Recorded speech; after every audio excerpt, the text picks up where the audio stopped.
My goodness. Okay. Sorry. That one up.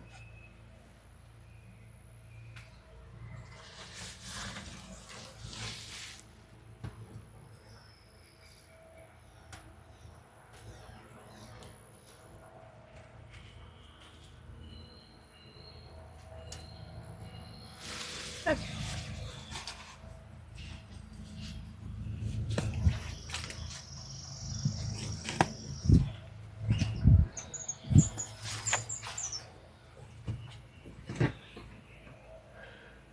Much better. Alright, sorry about that.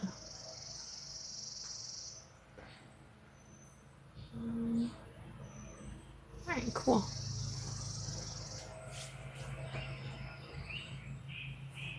So, I'm just going to kind of pick up where I left off last night. I started raining super bad, so I just bolted inside. I believe I was working on this squash. Can y'all hear me okay? Hopefully it's not peaking too loud again.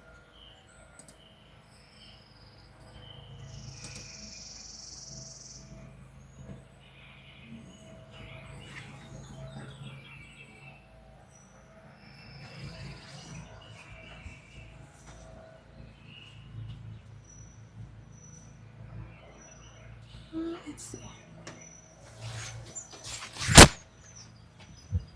Lower this down just a bit.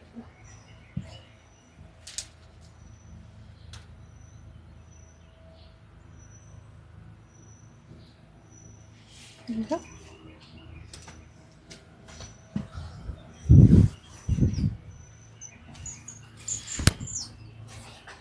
I want to be able to sit down, but I'm actually pretty camera shy, so you know.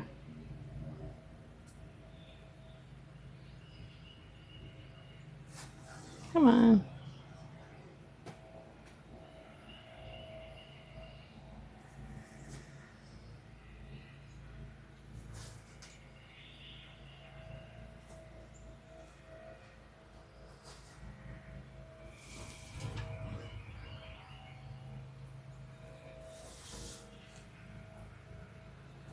So, okay.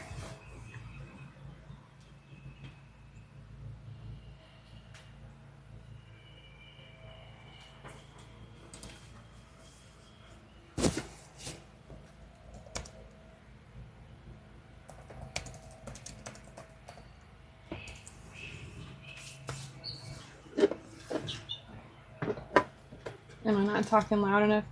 Okay, cool.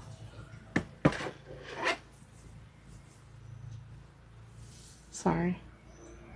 It's like hard to get all this adjusted. I didn't know that it was flipped when I first went live. Oh. Okay. Yeah, well, that's a goal. That's certainly a goal. So, let's see. Sit down here. What we got going on? Awesome. This works. Get this out of the way.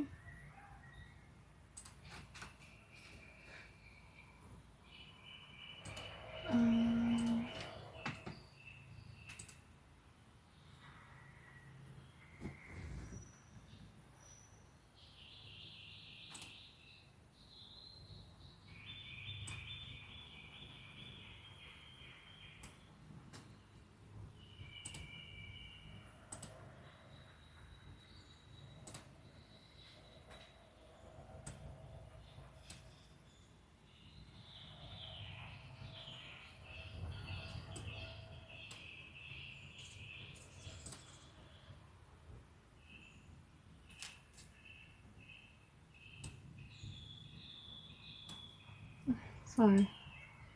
Make some adjustments so I can see stuff too. Here we go. Alright.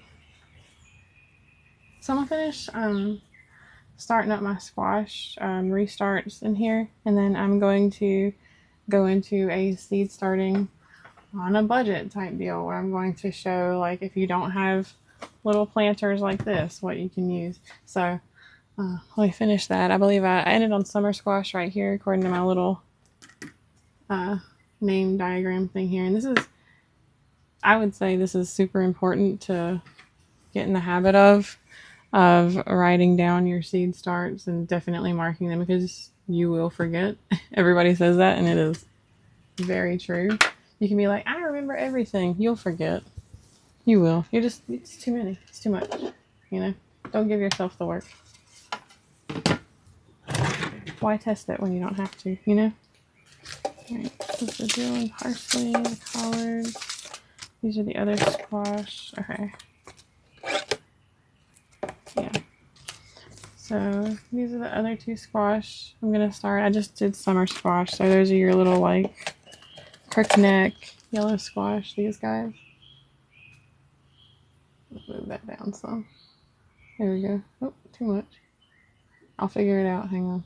There we go. So I just planted those. So now I'm gonna put in some more of these Bite Beauty zucchinis. I love me some courgettes and squash and stuff. This is the other one that I'm going to do. It's a scallop blend. Yeah, I bet you do. Yeah, everybody does until you don't. And then you're like, oh, I guess this is blah, blah, blah. And then 2 months later, you're like, nope, it wasn't. You know, oh, I accidentally planted all this stuff way too close. Because, you know, oh, why mess yourself up? Don't do it. And these, so just as far as like budgeting goes, these I got with, these are just little plastic, oops, all watermelons, exactly. Little plastic markers. These came with a burpee like seed starting kit like this. They fall apart pretty quick in the soil, and we don't want that. So I use them to mark my seed starts. I try not to put them out in the garden anymore. If you're going to put stuff out in your garden, I would say that your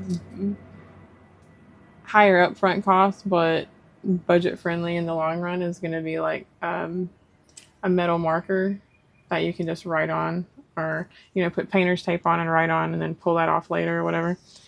Or I use popsicle sticks. And they you know, fall apart and break apart in the sand and the soil a lot, and that's okay. They're not leaving plastics behind. So, oops, do that. Almost put that away. But anyway, get that out of the way. All right. So these are the last squash we're gonna do. These are the scallop squash, my favorite. They are so good. They are just delicious, and I get seeds from all over. This is from Botanical Interest, which, if you watch Epic Gardening, the seed company was around first for a while. But Epic Gardening, Kevin Espiritu, I believe his name is, his company wound up purchasing Botanical Interest, so now he is the owner. I'm not really sure how that works out, but you know, anyway, so that's cool. And I like his channel. He's very smart. So anyway. This one is also from Botanical Interest, the Black Beauty squash, or zucchini. This is from Fairy Morse. You can find Fairy Morse at like Lowe's and Home Depot and stuff. Those are usually in their gardening section. But if not, they have great shipping rates. So their website's really good. Anyway, I'm going to do 2 sets of zucchinis here. And then I'm going to do 2 scallops, and then I'm going to do 2 collards. Actually, let me not. I'm going to do collards in a different one. I'll do 4 scallops because they're going to go fast too, so might as well, right?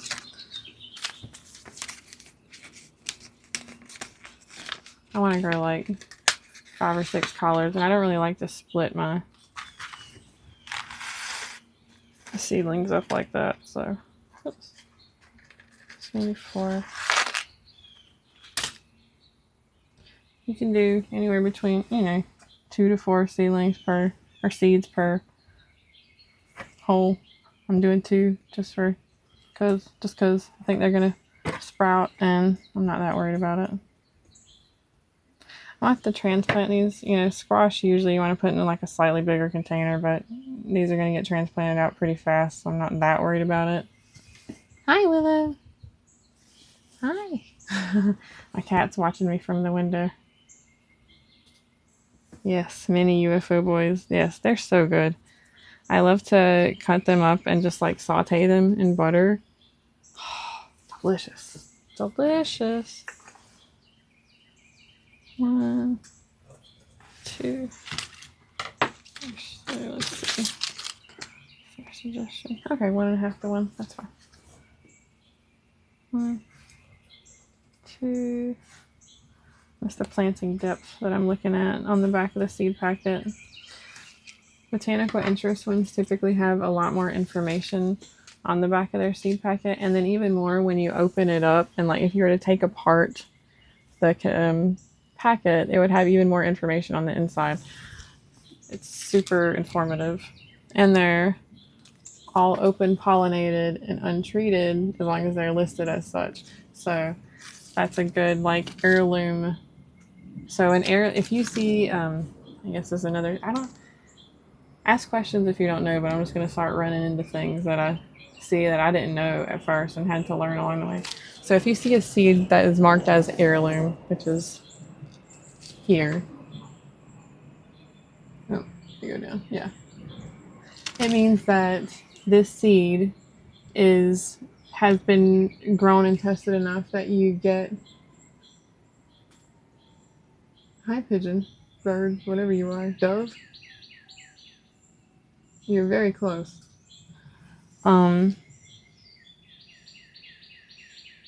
Sorry, that threw me off. If it's marked as an heirloom seed, when you plant it, you're going to get that same plant over and over. You're not going to get like a slightly different variety of that family of plant or that type of plant. So things that aren't marked as heirloom, you can save the seeds and regrow them. There are plenty of like tomatoes and stuff that are hybrids, they'll call them. They're, lab grown, cross, bred hybrid plants that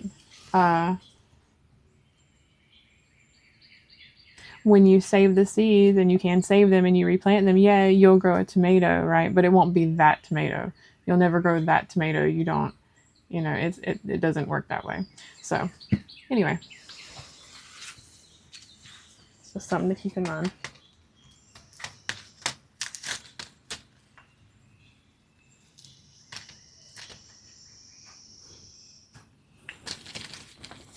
Just kind of use painter's tape to keep them closed if I don't have any paper clips on hand. I have saved some of these seeds. I might have to do more. I think they're so good.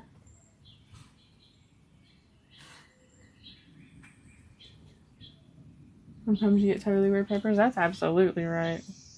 Sometimes you get little peppers that look like bell peppers, but they're actually spicy as hell. And you're like, oh, well, all right then. But, it's worth it. I like to save seeds. Like, I save seeds from, like, kitchen peppers, like just ones you get from the grocery store. I'll grow them. It's worth a shot. You never know. You just never know. So, I got a house in 2021. That's when I started gardening. And before that, I hadn't really done much. What I had done, though, was take some potatoes that I had gotten. What the hell was that? These birds are going wild. Do you hear that? I'm gonna turn off see if I can capture this. Y'all hear that? That freaked me the fuck out. Alright. Anyway. Not out here. Anyway, airplanes coming by, so sorry, that's the life I live.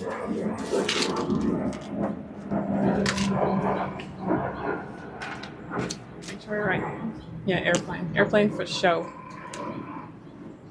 Did you hear that? The da da da da. I don't know. Anyway,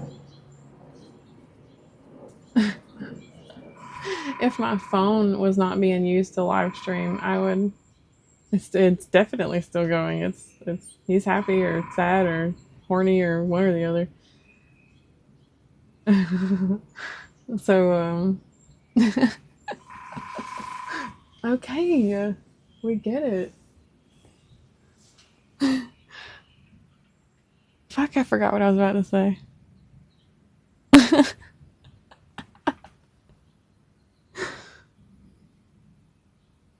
Woodpecker and tree frog flying an airplane. That sounds about right. I mean, it sounded like it. Hell. All right, Black Beauty Squad. that was that was a lot.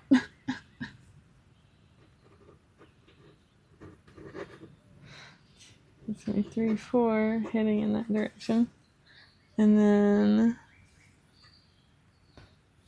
scallop squash is gonna be 1, 2, 3, 4 heading in that direction. So there's 4 cells per row going in my head because it's all relative. In case Churd happens to wonder about this later. The way that I view this grid is 1, 2, 3, 4, 1, 2, 3, 4. You should be right. So I list my thing out as I have my, because I'm gonna show you this. So don't be like, well, what? How do I know? You don't. So the way that I keep track is I do. What's the first one? Okay, black eyed pea is the first 4 cells going this way. So it's 1, 2, 3, 4 with an arrow pointing in the direction that it's going. And then if I didn't like the squash, I kind of skipped 1, 2, 1, 2, and then 4. So it'd be 1, 2. So 1, 2, 3, 4. 1, 2, 3, 4. Oh, hush. So when I look at it, I will look at it like this. And I will know which is which. That would be my relative, I don't know, direction facing thing. So that's cool. I'm gonna cover these up and this cell is done. And I'm gonna grab the water hose so I can water this in a little bit. Little spritzer. I'll put it in the seed area and then spritz it in.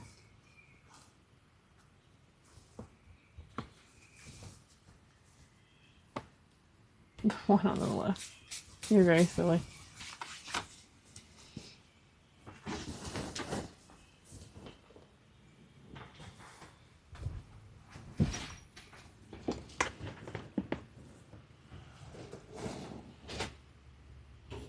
I guess the frog decided to give me a break. That's quite nice of him. I really appreciate it. Okay. Give me a second. I gotta lug this hose up here.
Creak. There it is.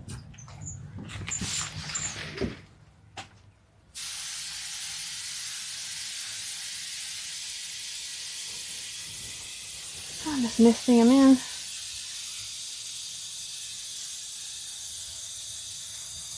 Let the soil get decently wet.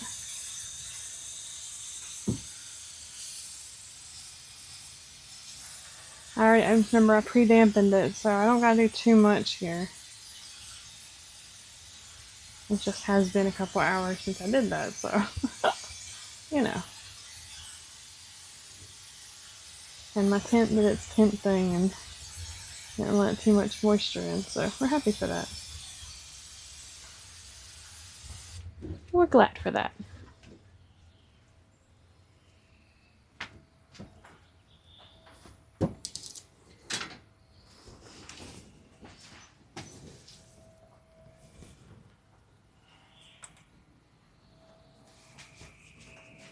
Alright, so now I'm going to go into some, so that's right, I need the deeper planter. So I'm going to go into some things that I do to seed start on a budget when I don't have like planters and stuff available. So we're going old school. My planters generally stay up here with me, so, or you know, my seed starting planters anyway. So I just kind of, these are going to break down anyway. They're not plastic, so they're not going to leave much behind, which is kind of nice. I've only just started using these, but these are just milk containers, you know, paper milk containers or whatever. We're going to cut the tops off. Actually, let's poke holes in the bottom first, and then I'm going to cut the top off, and then this is going to be my little seed pot. I can plant my deep seed needers. Deep seeders in there. The ones that need deep. They need to grow deeper. I don't know what I'm saying. Anyway, if you're in the know, I went to the garage before this, so we're flying high. Smooth. All right. The ones that need it deep, yeah, basically. So I'm gonna poke some drainage holes in the bottom with this thing. Burn, maybe? We're gonna go with that. Hopefully that's not too loud, but it won't take long.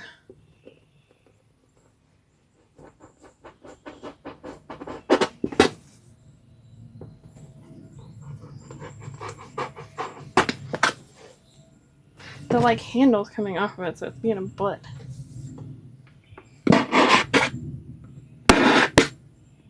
Okay. Good on that one. And I'll do another one because I got two out here. I'm gonna sit down for this. I don't know about you, it's a warm day today in Georgia. Holy cow. It's just humid.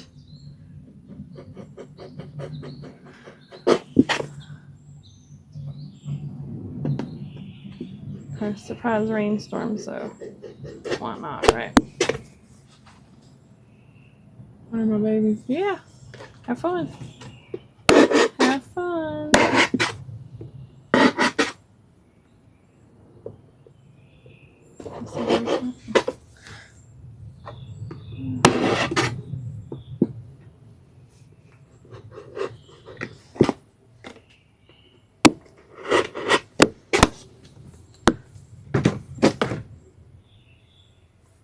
Okay, that's pretty good. We're gonna drink some protein shake because I put some ice in here because it's hot as hell. Sorry if that's loud.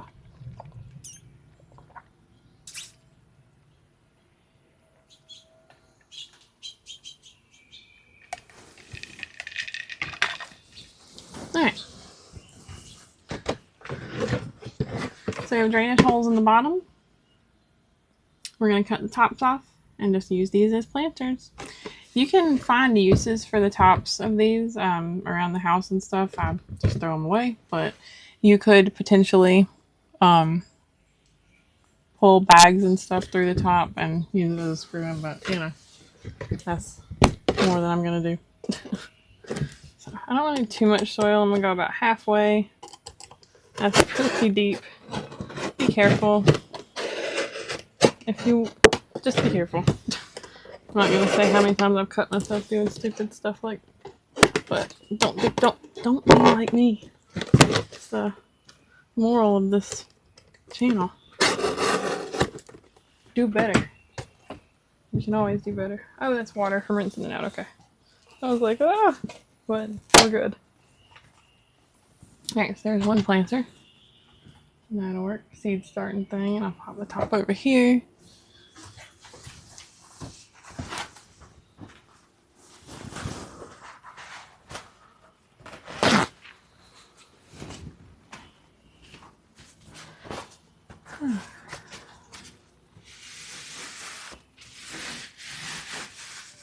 I don't know about y'all, but I always see them memes on TikTok where it's like, oh, I skipped, what is it, a midlife crisis. I went straight into granny hobbies. Like, yep, sure did. Holy cow.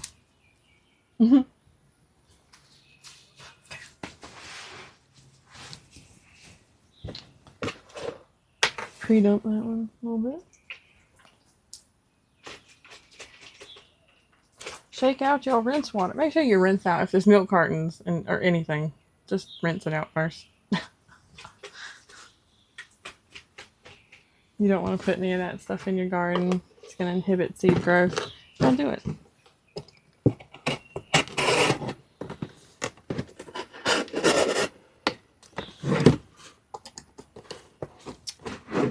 Yeah, I'm so scared because I have like sliced across my hand before. But I think everybody has to once. It's like a rite of passage for using box cutters. Yeah, tear it.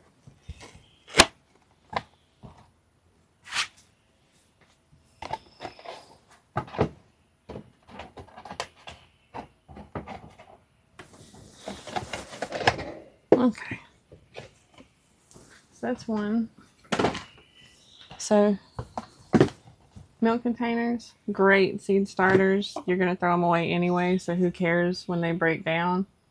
Excellent. Love them. Get some drainage holes in there just so that, you know, water doesn't pool and sit and deteriorate on your roots and rot your roots. That's called wet feet, by the way, if you ever hear somebody say that. You don't want that. Nobody does. So, anyway, great cheap way to get some planters. Another way is if you're like me and you like fruit. I like strawberries. So we're moving away from the non-plastic stuff now because honestly we're just using what we have. You know, there's a budget. So this is strawberry container. Sorry, I know that's loud. I'm gonna go grab some scissors. I'm gonna cut the top off. And I'm just gonna use this bottom part. This is fairly deep. Here's my measurement tool. 2 inches. So, you know, plant your into it, exactly. It's 2 inches. So some of y'all are gonna find this familiar, you know. Some of you might not. So that's a bad joke. I'm sorry. I don't know why I did that. I'll be right back. I'm gonna grab some scissors.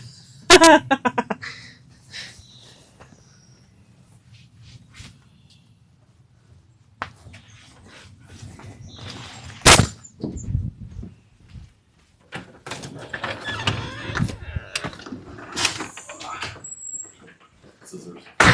Yeah.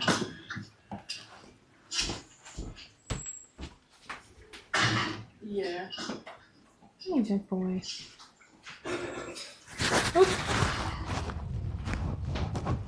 Thank you.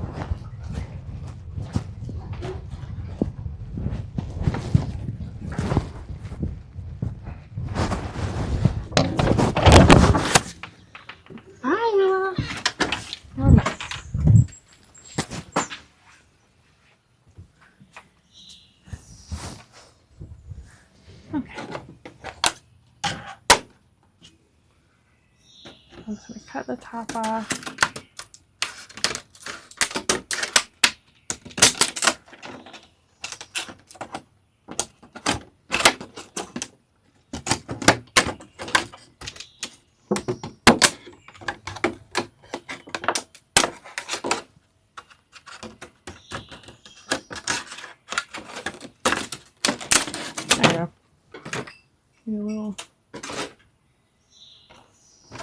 flow of that first.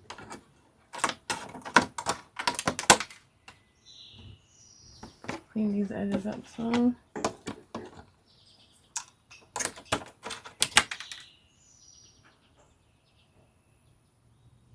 All the birds are out today. It's very nice. And tree frogs. And airplanes. Alright. That's cleaned up. Does that work? That's a fine, easy seed starter. You know? If you buy one thing of strawberries a week, like if you've got, you know, kids and stuff like that, it's kind of normal, I guess. It's 52 at the end of the year. Right? Yeah. Something like that.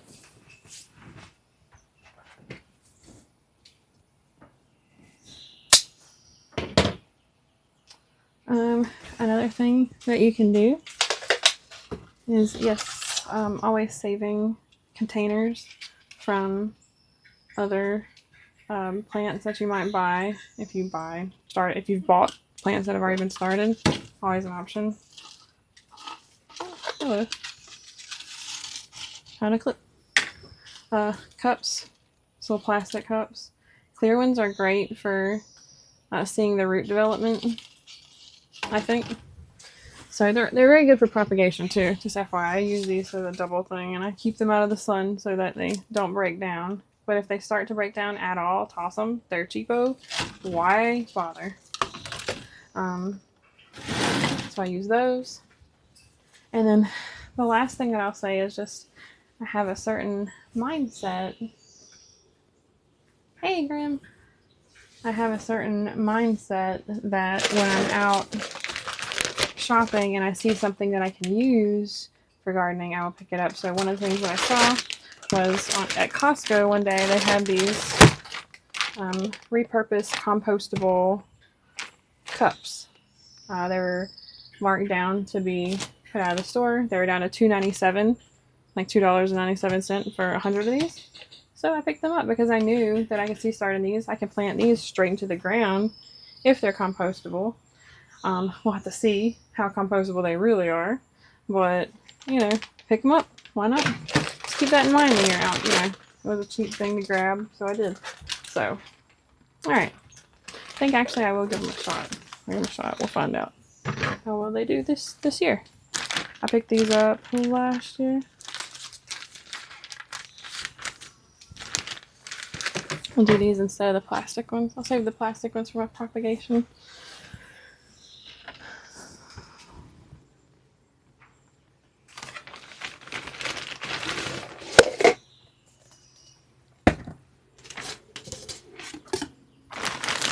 They smell weird.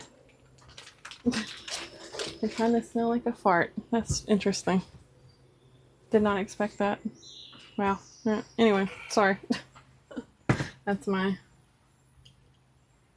straight from brain to mouth situation. So anyway, let's get some soil. I'm going to pop some soil in my milk cartons. And then we'll get some lima beans in here, I think. And then we're going to pick out some more seeds to do. I'm going to do a bunch more stuff. Hey, how's it going? This is my wave. I'm waving. I promise.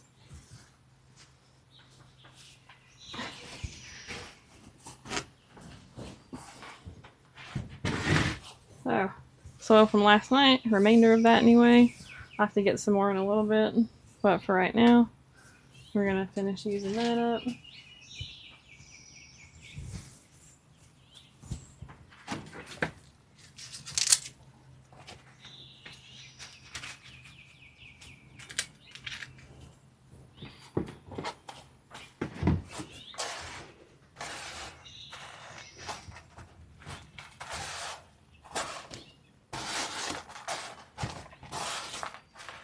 Yeah, we are outside on a porch, so sorry if anything shakes, the camera shakes, all that stuff, everything's shaking.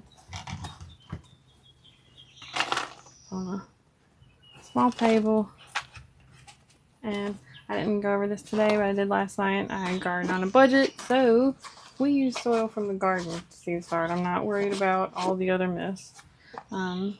So put some soil in here, pack it in at the bottom for good reason. You want the roots to be able to touch good solid dirt to grow into, and you don't want everything passing through in the drainage holes at the bottom that we put. So decent pack in at the bottom, and then we're just going to lightly pack in the rest of the way. We're not going to go nuts with it.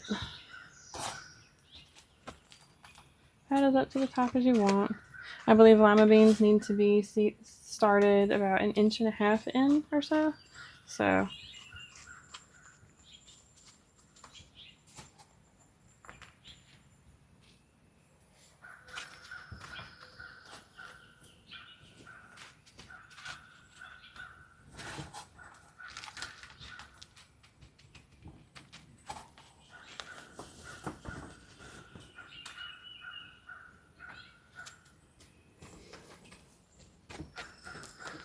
what is that face? I don't even know. Oh, let me go ahead and do this other one while I'm here. I'll just go ahead and use this up while I'm out here. You know, make use of my time. Grass. Grass. Fort bush. I got a fort bush you can conquer. That's dirty.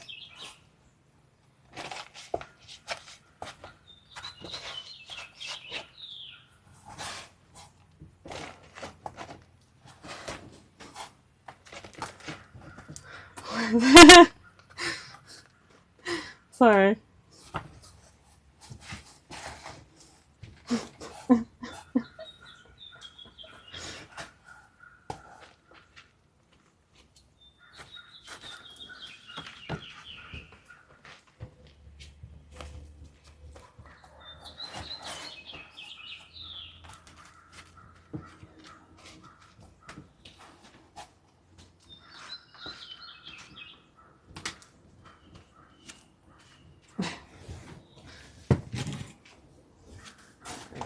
That for right now.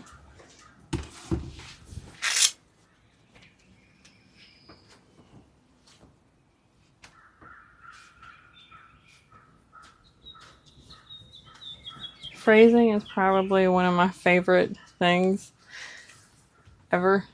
Like, just you gotta do it. You just got to. It's the best. It's just the best. All right. Okay, so planting some lima beans. I think they're really good. I actually think Assy or DDoS here might not like them. I'm not sure. We'll find out. It'll be alright.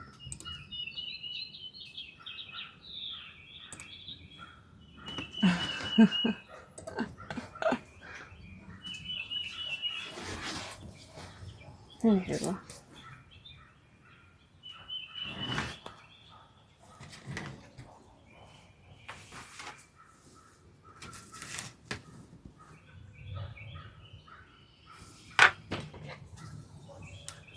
I'm just gonna seed start 5. I'll transplant them out into the garden. Well, actually, I'll just do 4. I'll do the 4 corners.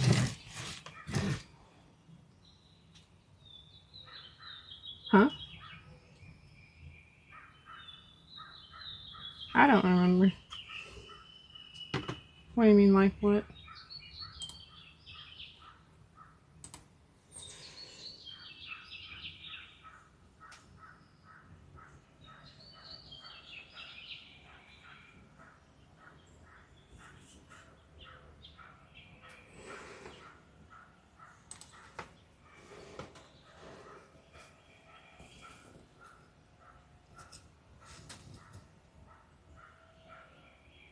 Oh, I don't know if you like lima beans. I think you might have mentioned once that you don't really like lima beans, but we'll see. Sorry. Got distracted.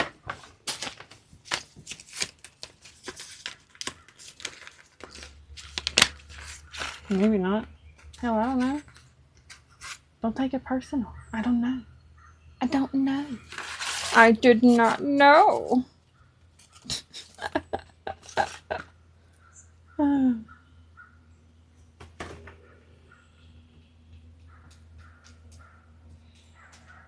in there. Oh, they're great. Yeah. Well, have that attitude when I'm popping them in the stove, oven, whatever.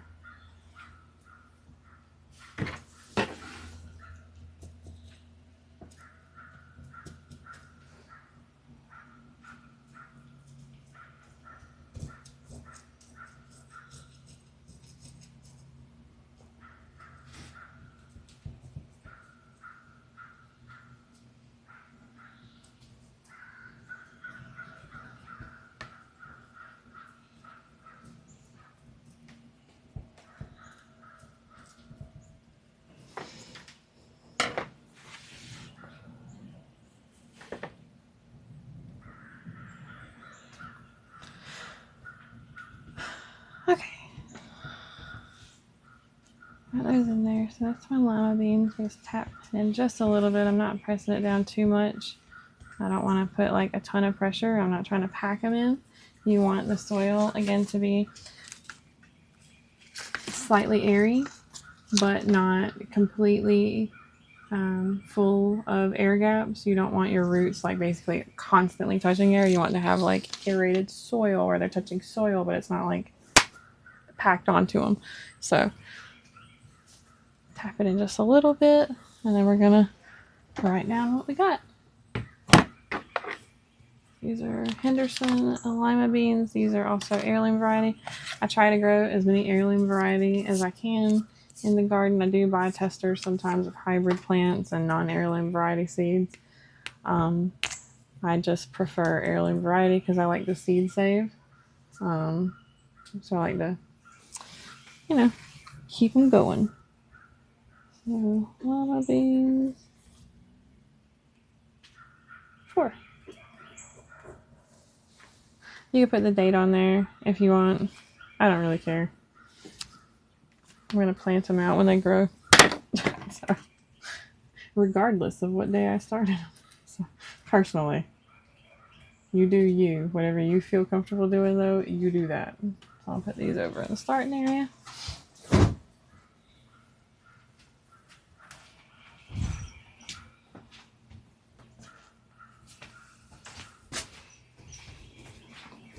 Like that.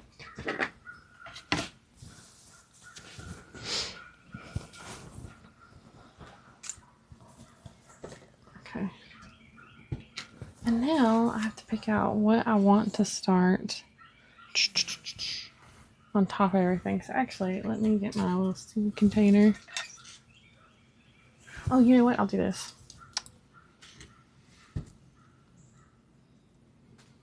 Oh, you know what? No. We'll do that later. But later I'm gonna, that's a sunflower that I saved from last year.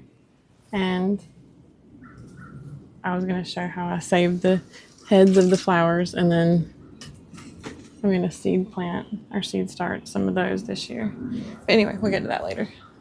I want to pick out what other plants I'm gonna grow. I'm gonna try and grow something different. Let's see. As I was saying last night, I bought all these seeds that I didn't quite need, or I don't know if I like them or not, and I would suggest you don't do that, but because I did, I'm gonna see if I can grow some.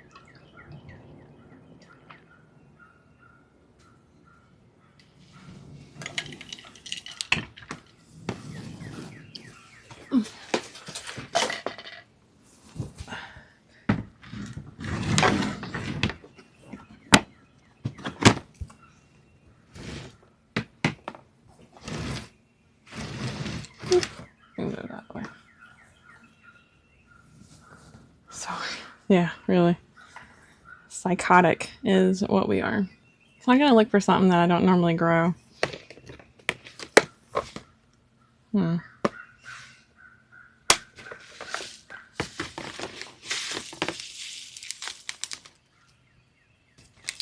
I like bok choy. I wonder when that grows. Is that a cool other crop? Or... yeah.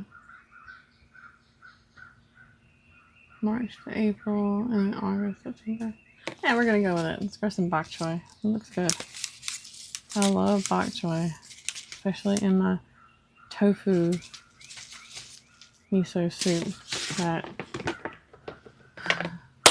I was gonna make some for Sarah. It had tofu and mushrooms in it, and she was like, "I don't like mushrooms. What about tofu? I don't like tofu." Well, we're going through the drive-thru. It was really funny.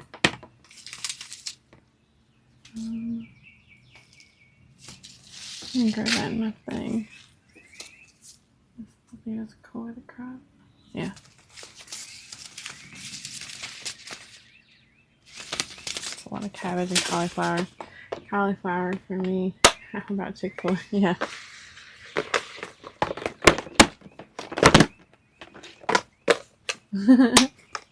It was wonderful. Wonderful.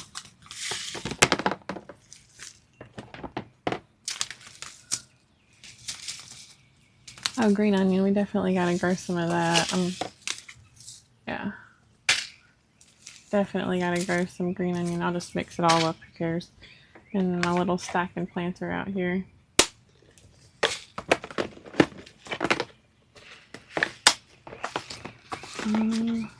Mustard. When do we start mustard? Looks like it's a cooler weather crop here.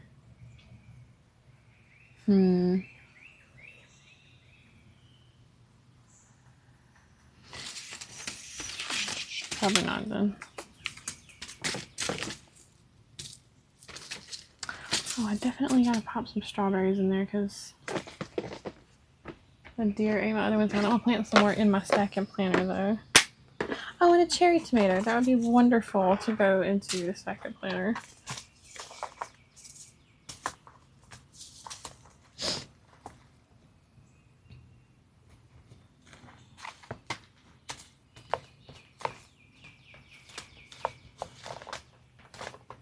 Butternut squash. Red and yellow Wonder Blend strawberries. Give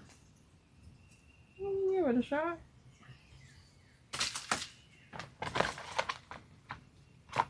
We'll do that and then just regular alpine. Oh, let me some good year-long blooming strawberries. Wonderful plants. Okay, back to the other stuff. So my stacking planter is pretty much all. Oh, okay, that's good.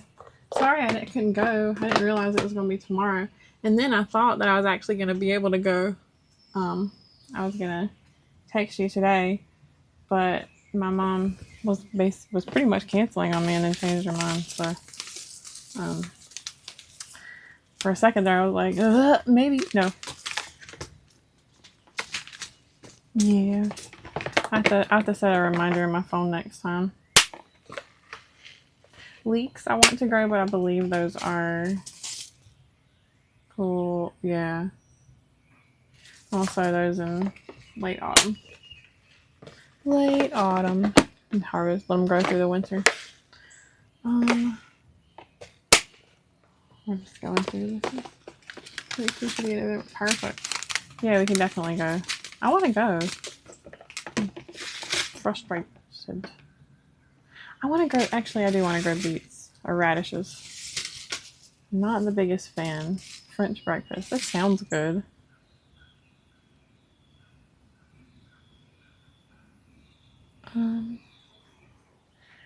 It doesn't say when they grow. I have to look this up. So this is how I find out stuff. I don't know everything. Besides like books that I have.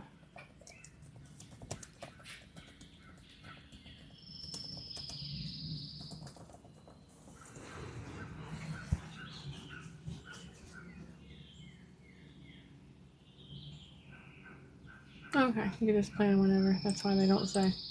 And then you find out that you're just silly. So look it up, call yourself dumb, and move on. It doesn't say because you plant them are all the time. So.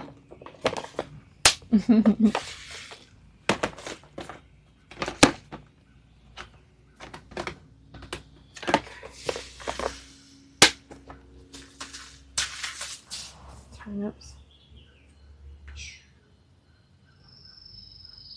Yeah.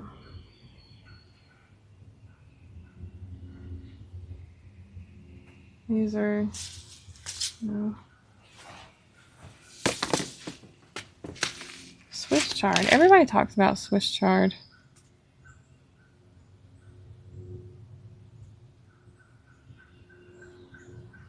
I don't know if it's any good or not. We're gonna find out. How about that?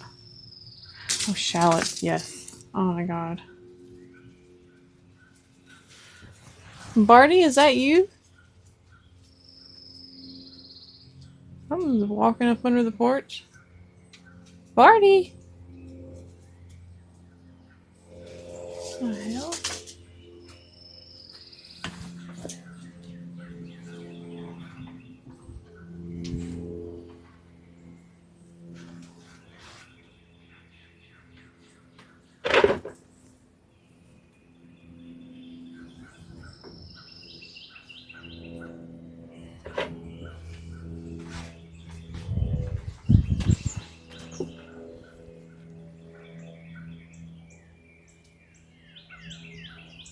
Okay.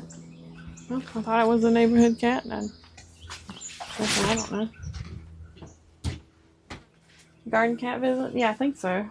Maybe. Anyway, look at some shallots. Love shallots. So good. Easy to grow. Very expensive at the store. Very easy to grow. Well, I know, but I'm going to be planting out a lot of stuff just to try it, so whatever. You know. You know. You know.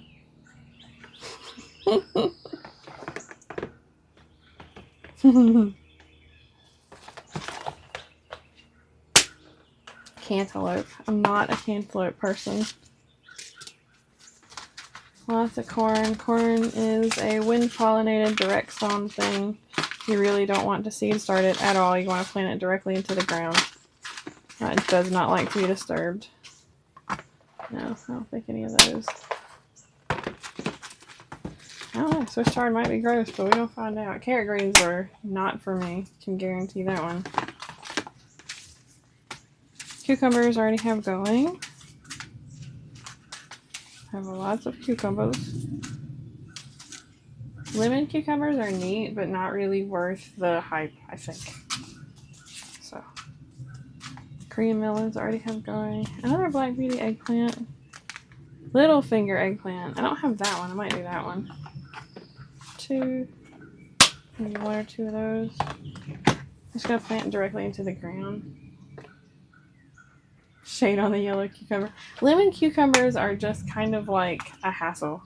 I don't know. They don't taste as good as a regular cucumber. Like the flavor isn't there. And they're pretty annoying. Like all cucumbers. I don't know if you've ever grown them, but they are prickly and itchy and kind of suck. Oh, on that note, I need to get a Claritin. Because I'm gonna die. Just kidding. I'll plant some more bell peppers.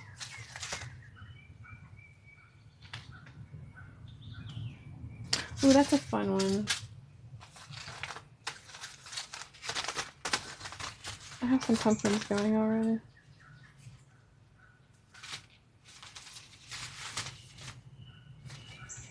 Oh, there's another one that I made. So I saved, okay. So these are a mini harvest pumpkin blend that I planted out last year. And they are not marked as heirloom. So I saved some seeds from what I got. And I don't know if they're going to grow back, but I had to make my own packet for it, of course. So I drew this one. Isn't it cute? And of course held together with painter's tape, because yes.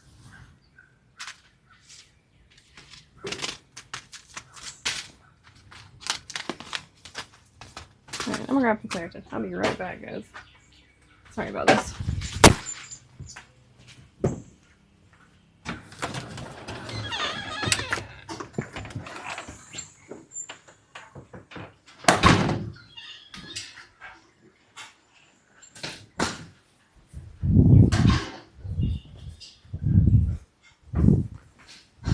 Feedback loop.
Okay.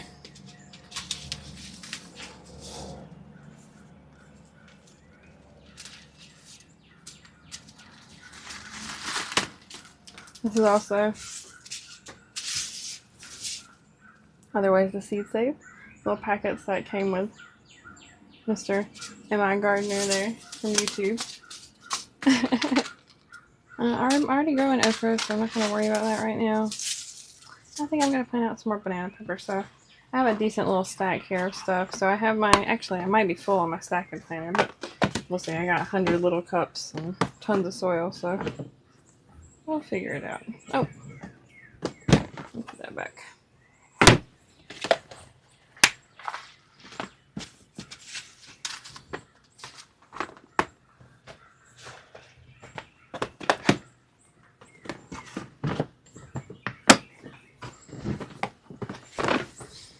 Okay, give me 1 second. I'm just going to go check something out real quick.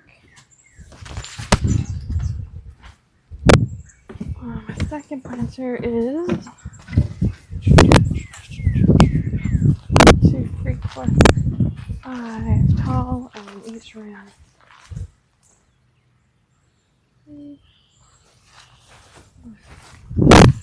So 6. Okay. 6 openings, 5 stacks. Cool.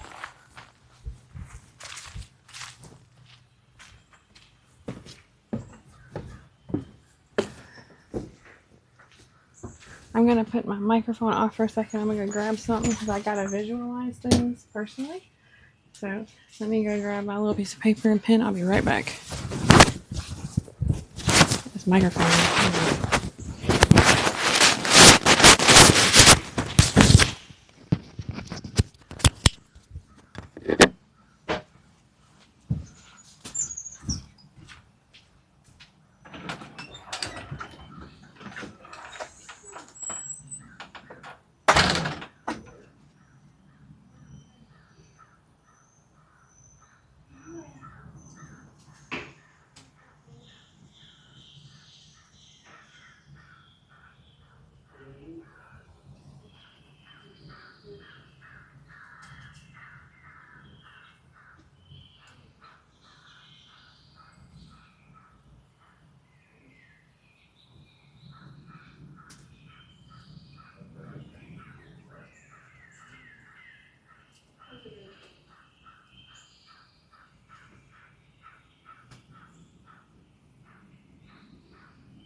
We gotta get her like a little like.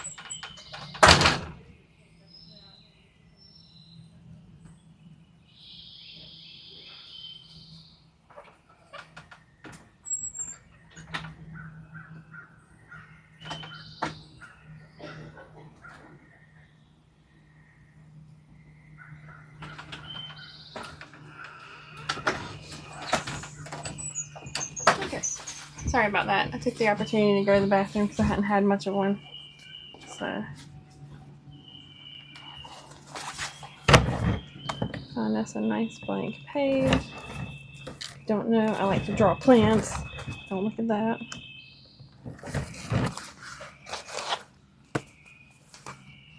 Oh, this works.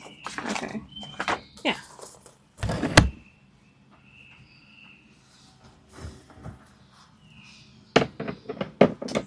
Pop our mic back on. We will do our best here. Why bother? I'm just gonna put it down here. Nice and in the way.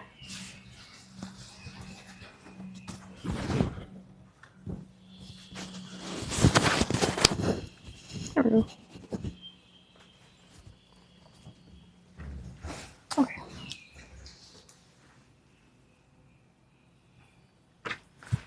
So it's 5 tall with 6 on each thing. That's cool.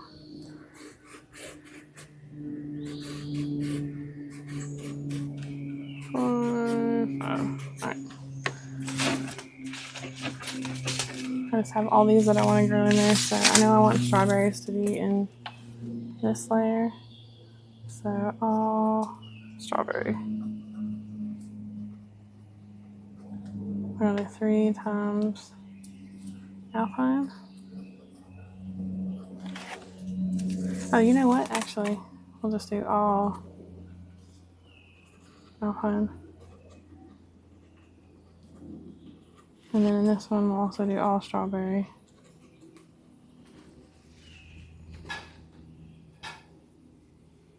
Whoa, those are big lizards. Are y'all mating? Right? Are you living up? You're huge. Crazy. Alright, anyway.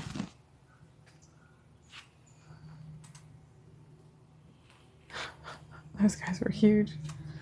All strawberry. These are going to be all red and yellow wonder.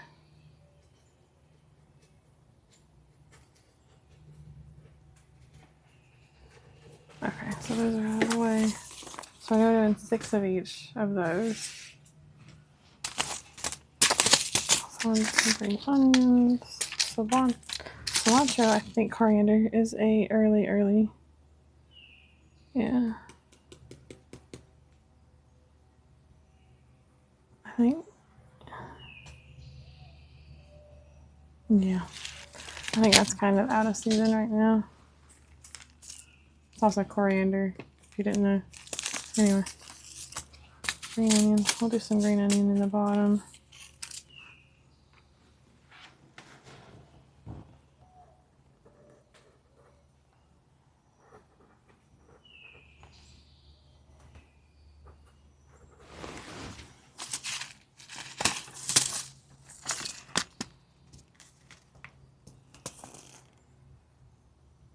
Okay, we're actually gonna change that because I didn't realize the cilantro.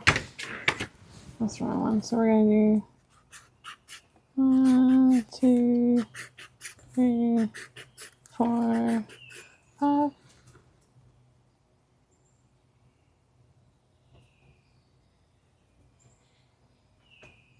Okay.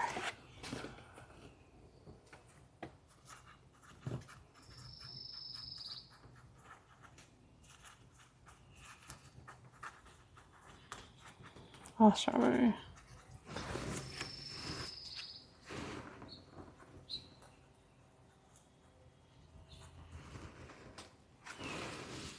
And these are going to be alpine, all strawberry, on the top portion. And then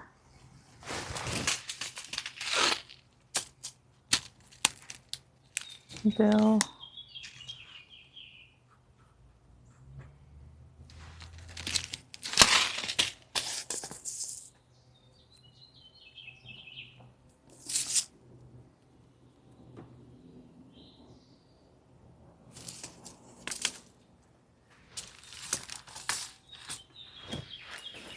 Onion, parsley. Perfect. Like that. Okay. So 6 of these. Oh. I won't do the cherry tomato. I have plenty of yellow pear tomatoes that I'm planting that are pretty much cherry tomatoes, so I'm not really gonna worry about it. We'll pop these over here. We'll just mix up the green onions, doesn't really matter. Okay, that's done. And then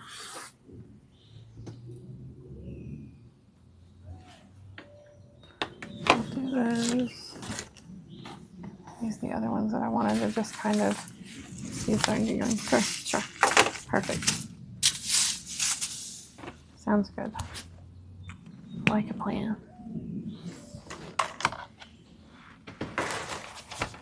I have to write that stuff. I can't, I don't know. I have issues visualizing it sometimes.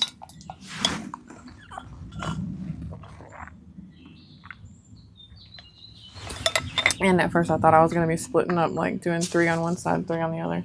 But I decided against that because it's kind of difficult to manage. I've tried before. Okay.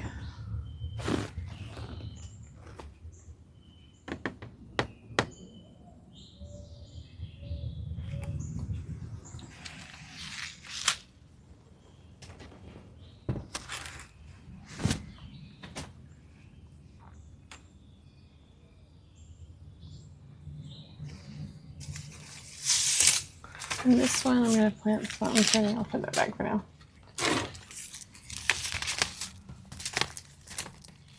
I'm going to plant something that's going to grow up pretty tall.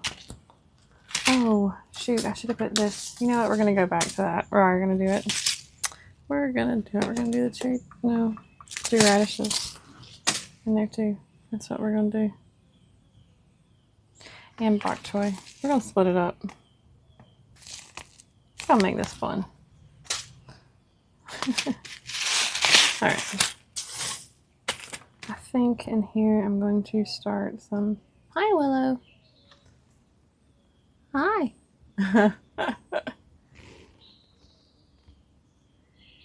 Yeah. Yeah.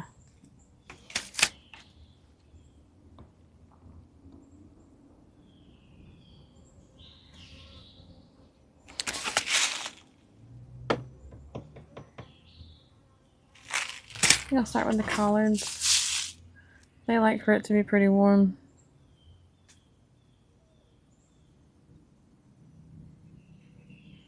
You can also, you can grow them through the winter, but it takes a while. But in the summer, they're going to go pretty big. I'm going to grow some of those.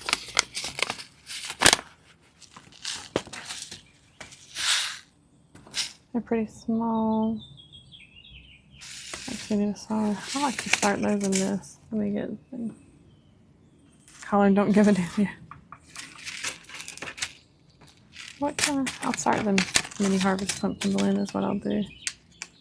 How many of those do I even have? It didn't come with many. It was only 2 grams when I bought it, so. Oh, okay, there's a few. I'll put those in there.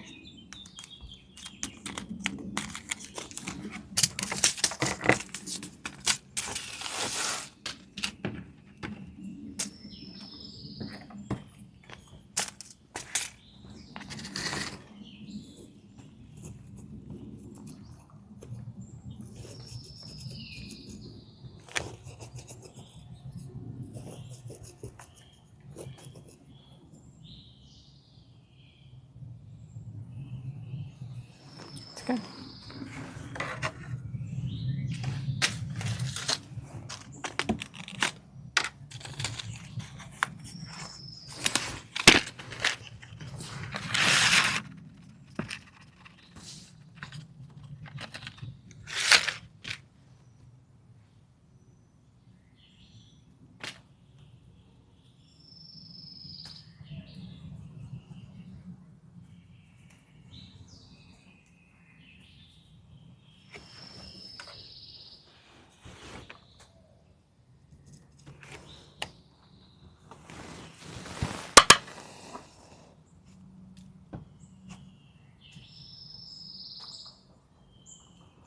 Okay. Gotta make sure we write down what those were because we will forget. Best tip in the world. Make sure you always write down. You will forget.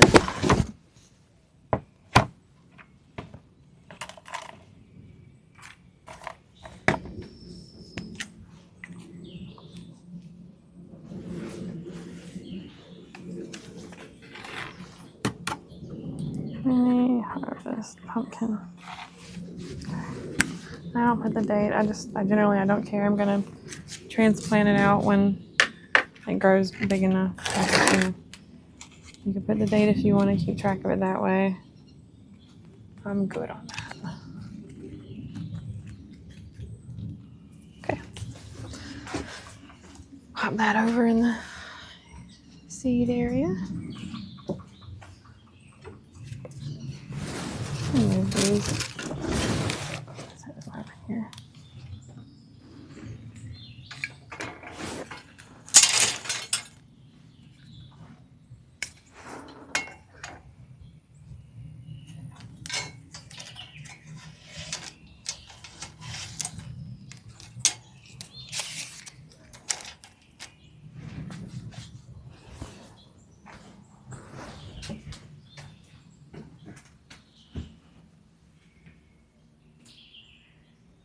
Yeah, definitely.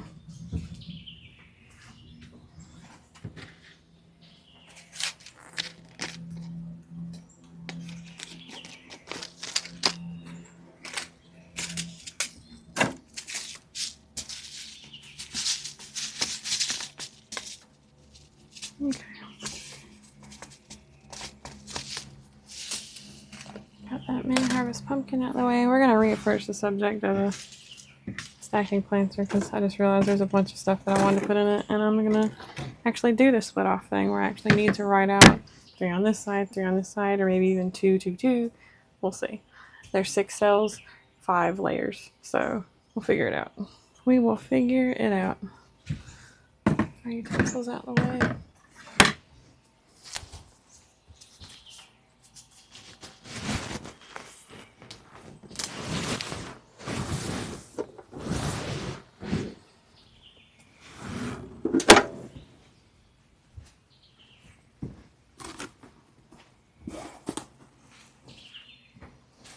Soil. I'm gonna start my collards in this. I'm gonna do several 2, 3, 4, 5, 6, 7, 8, about 8 I think. And so this is their seeds are pretty small, so there's plenty of room for them. I could split this up and do multiple different seed starts in here. It's pretty large for a container, so pretty useful. Strawberry containers are excellent for seed starting, I think. It's, they're going to break down, so just be aware of that. When they start to get bad, toss them. Don't let them start to deteriorate, out around your soil and in your garden or anything. But you can use them until that happens. Make use of them. Nothing wrong with that.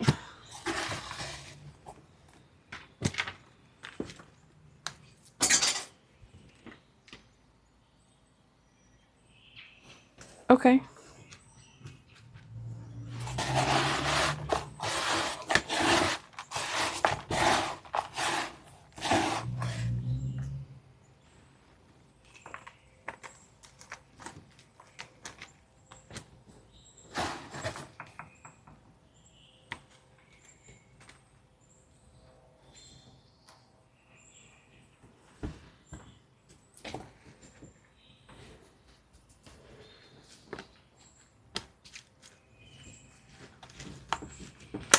I'm going to pack it in a little bit at the bottom.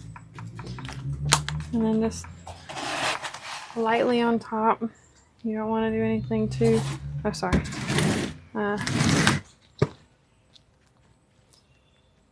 too hard in the seed starting spot, in the seed growing area. The bottom's just to keep all the moisture in and to give something sturdy for the roots to eventually grab onto. It's a little piece of wood, some wood bark in here. It's all right.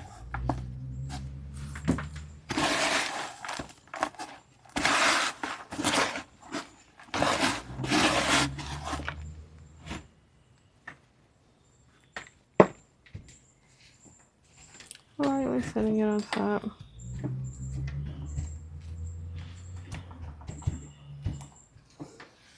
You know what you got. The thing with gardening is you shouldn't feel like there's a barrier for entry. You should feel like the world is an open it's just open possibilities everywhere. That's what it should feel like, I think. So that's why I like to use plastic containers, reuse anything. Make use of anything you got. I think that any average gardener is going to tell you that somebody who wants to sell you something might, you know, probably going to tell you something different, but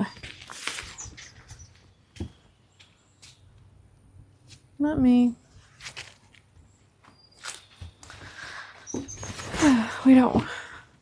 I don't really care to spend money on containers when they're just, they come with the food that I buy. I'm already paying for those anyway. A lot of them are crap, don't get me wrong. They are going to fall apart fast. I'm not saying that they won't. I'm just saying that while they are here, we can use them. That's all.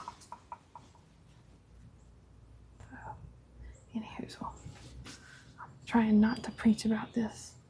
I'm just explaining my thoughts.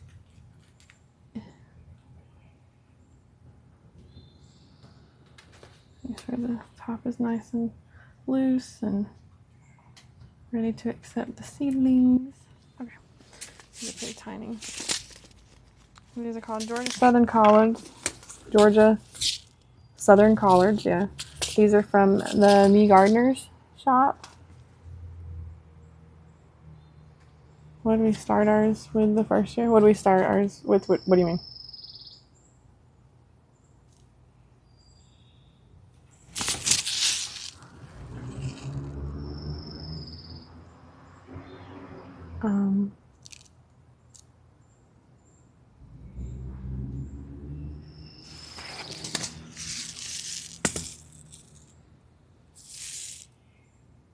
Oh, no. We built 3 beds. Just we built up sides and put them down. There was no bottom. And we filled the bottom of the bed with pieces of trees and branches and leaves and all kinds of other stuff, and then only filled like the top portion with soil. And then, yeah, that was how it all started.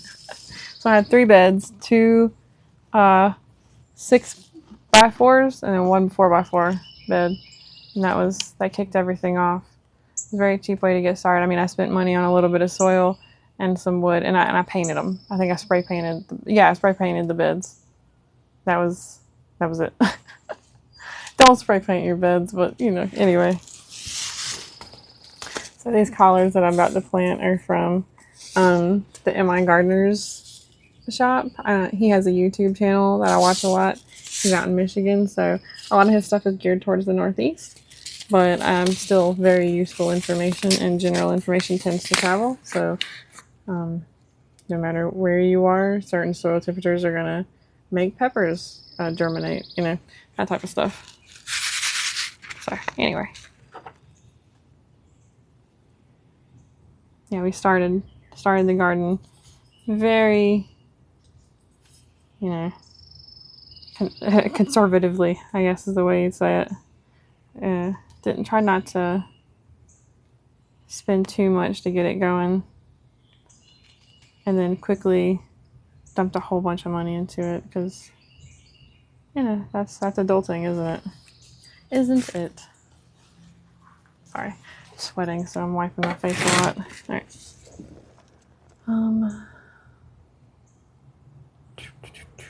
These are very small seeds. So Me Gardeners, okay. Me Gardeners is an example of a packet that does not have the plant depth on here. So how deep you should plant the seeds initially. So that's okay. We use the information that we have. So what we know is, generally speaking, we want our planting hole to be about double the length of the seed. This is a very, very small seed. You can see it looks like a little dot. Looks like a little piece of dirt. But we're going to plant about a 1/4 inch in because it's very small. So, boop, just like that. Boop. Just a little nothing. Then I'm going to offset, do 2 more holes. Do 2 more holes here. Offset from the other 2. And offset and do 2 more here. And 2 more here.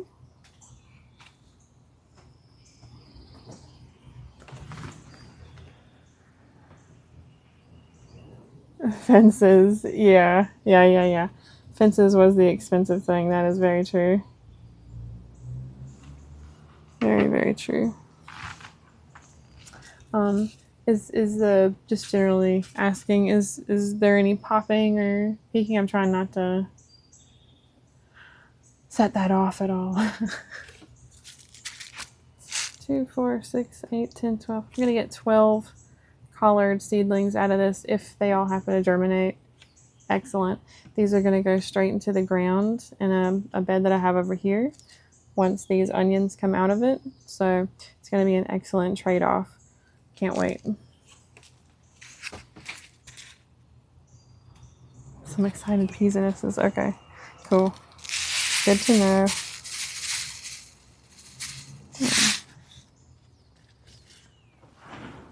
Okay. So I'll put in 2 to 3 per set. Little hole I made. 2, 4,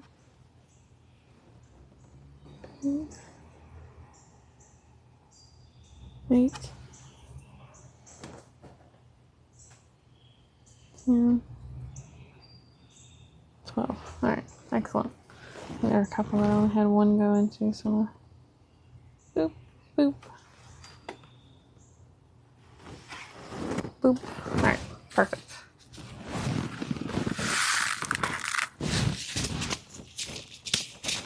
Boop them in there. Boop, boop, boop. So the Southern Collard, looking good. Just gonna cover those up very lightly. They're a very small seed.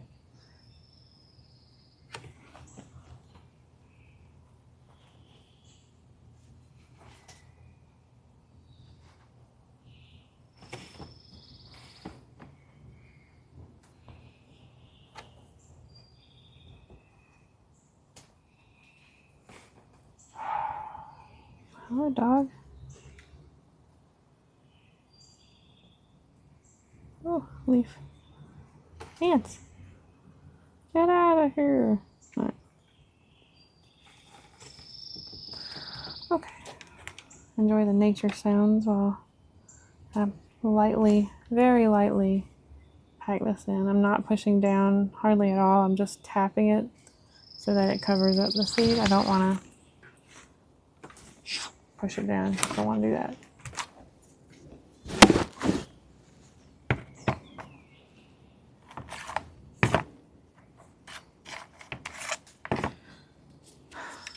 Okay.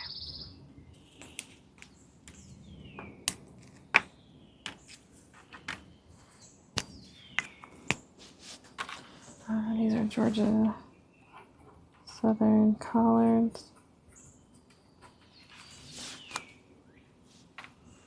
Times 12, maybe? We'll see.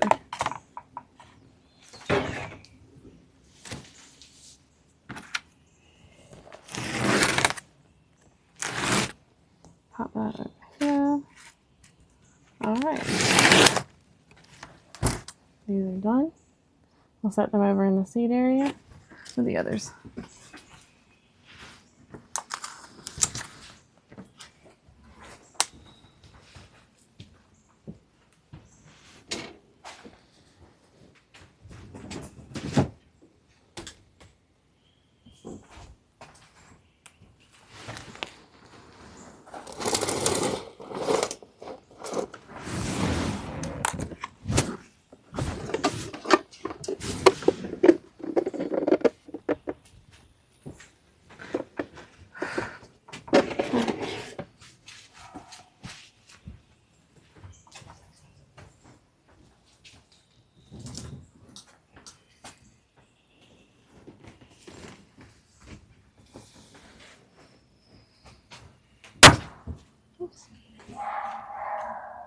Oh, I'm sorry.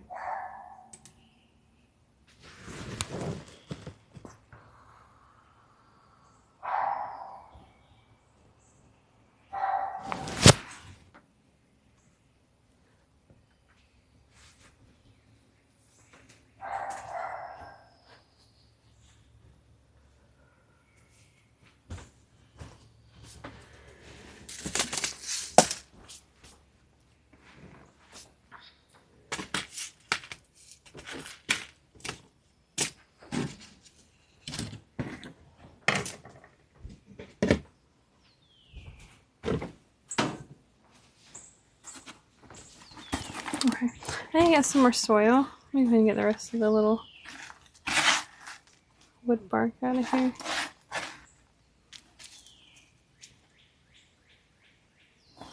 I need to grab some more soil, so I will be right back. You're still probably gonna hear me, but I'm gonna be grabbing soil out of the garden. So, again, seed starting on a budget. Do you normally use garden soil? No, but we're going to anyway. If you can't afford to go get soil from the store, you just really don't have that spare sitting around, dirt from your yard will work. Is it ideal? No, but who cares, you know? Anyway, I'll be right back.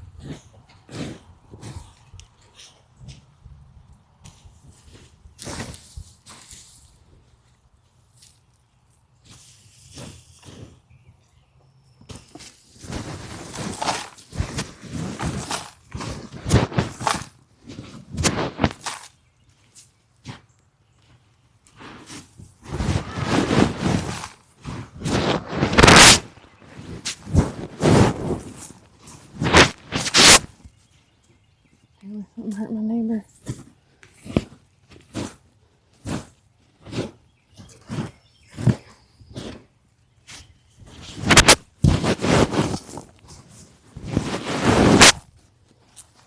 All right.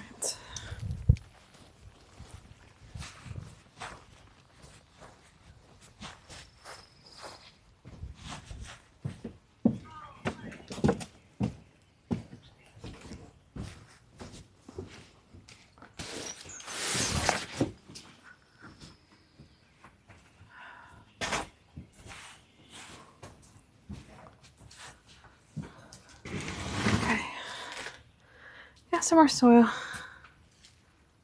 I'm gonna wet it up. And then I'm gonna go in raw and mix it in. And then I have to go wash my hands just like last night.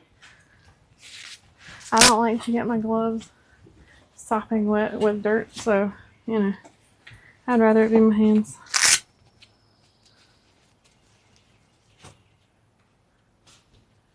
So, one more time together, we're gonna go in raw.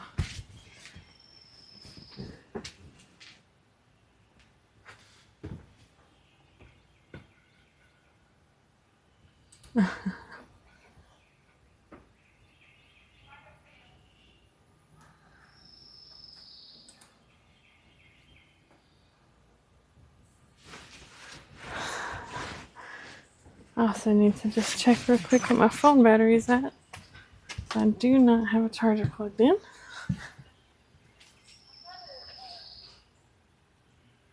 Okay. Generally pretty good. I might go ahead and plug in a charger while I'm here. So give me 1 second, guys.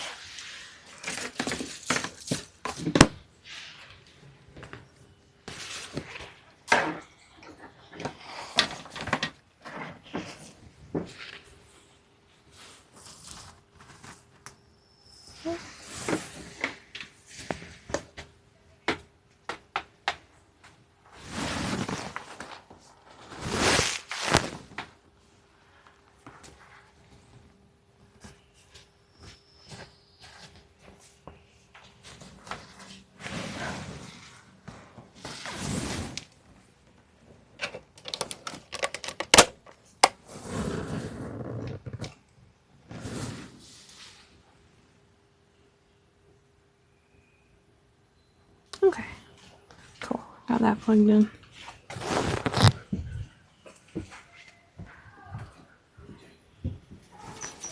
Alright. Going raw to mix up this soil from the garden. Get real dirty.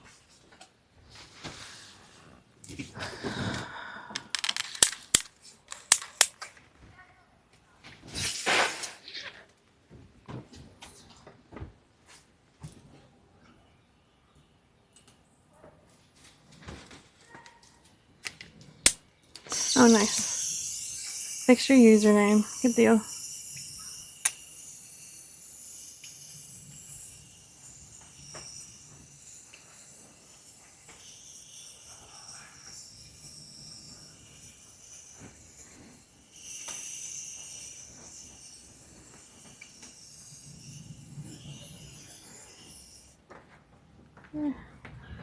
Mix that up.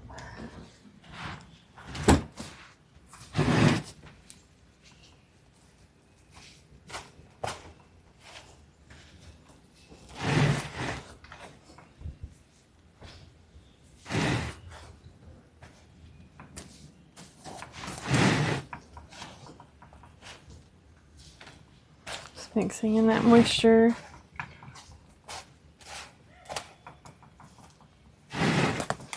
Fortunately, the part of the garden that this just came from is it was decently moisturized. I don't know, wet last night from the storm. The moisture, exactly. The moisture. Oh, the moisture.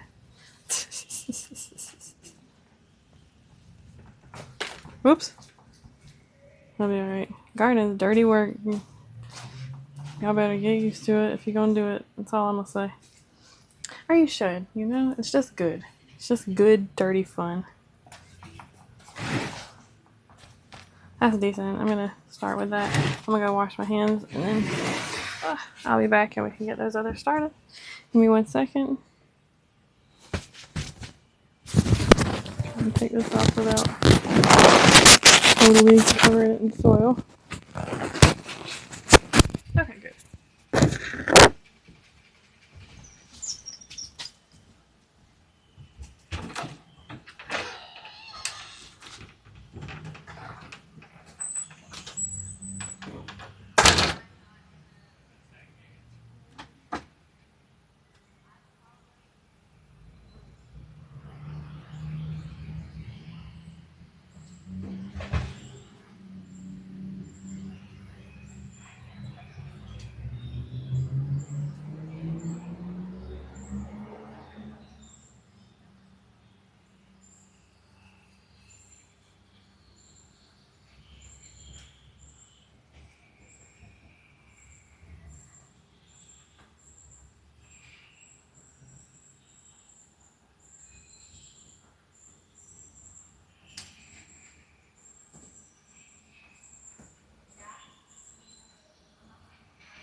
the opportunity to have a bathroom break while I was at it.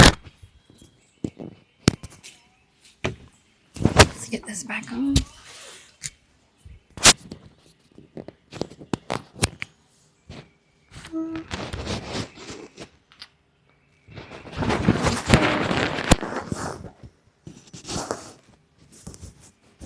Hopefully you can still hear me okay. Alright. Where were we? Oh, yes. Start my little finger eggplants in here. And then I'm going to swap to these guys. Finish off our protein shake.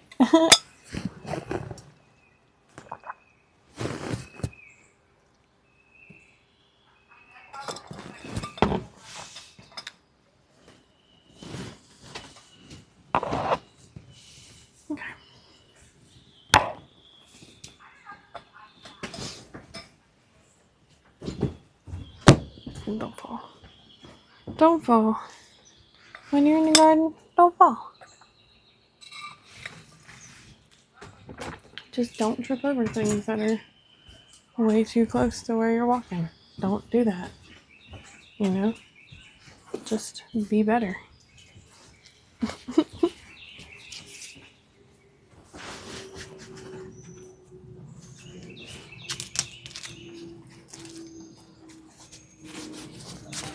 Alright.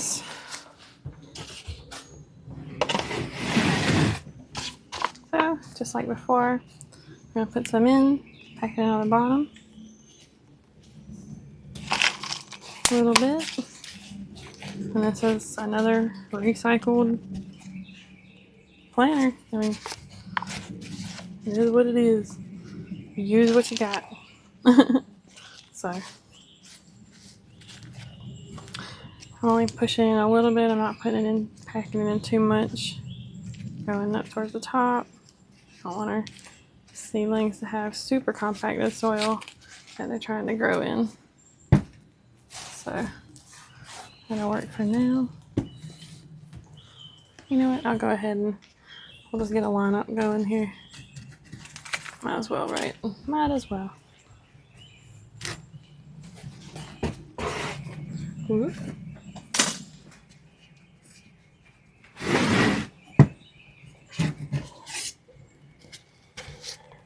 I'm going to poke some drainage holes in the bottom of these with my little burn. We're going to call it a burn. It's a burn. Okay.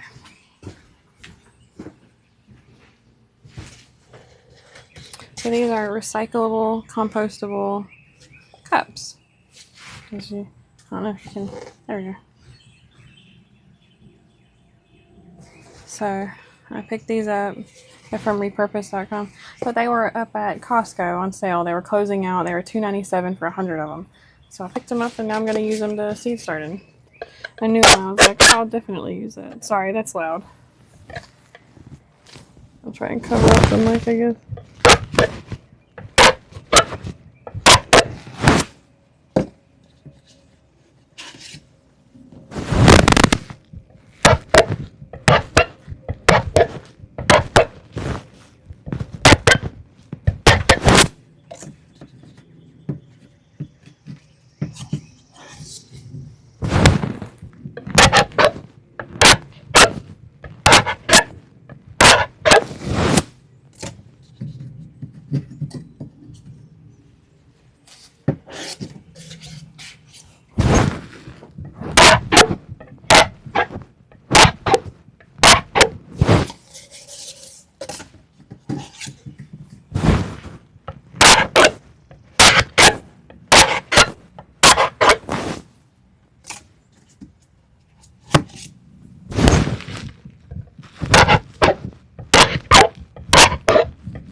Sorry, that was loud, but we're done for now anyway.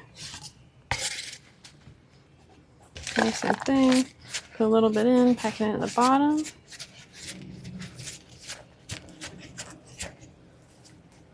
Fill it up the rest of the way.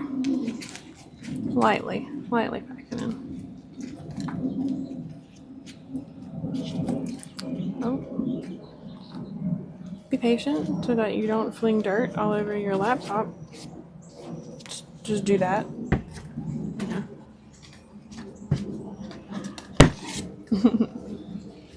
It's funny to me.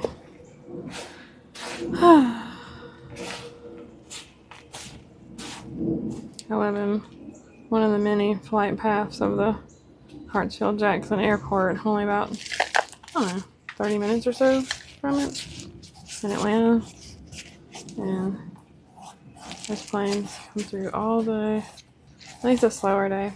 Wednesday and on a Sunday, I think, are the worst days for me. Just constantly going. On a Wednesday at like 8 o'clock. Well, really in the wintertime it's like 7, between, 6 and 7 because it gets dark early, but you can just see lines of planes coming in. It's crazy.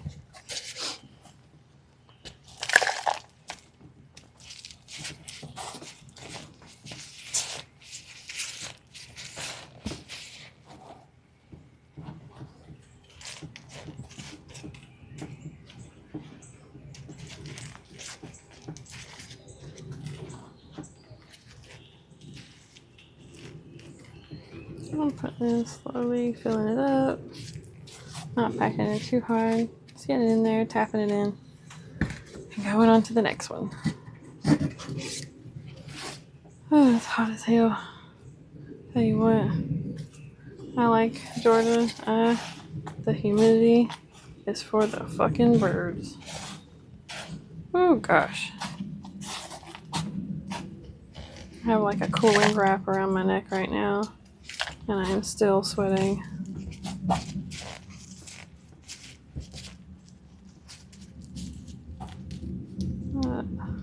It's an old seed. Old acorn.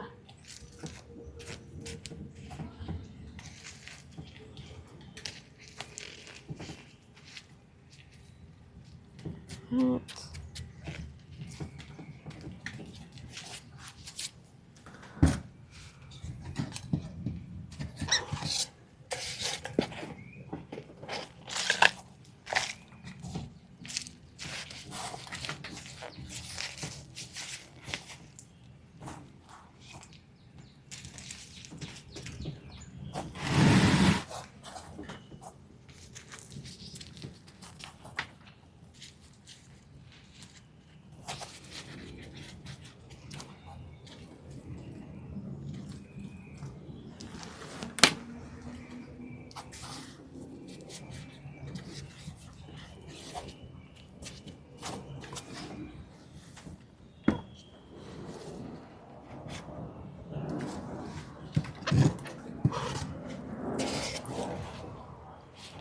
On the airplane? Oh no. Sorry.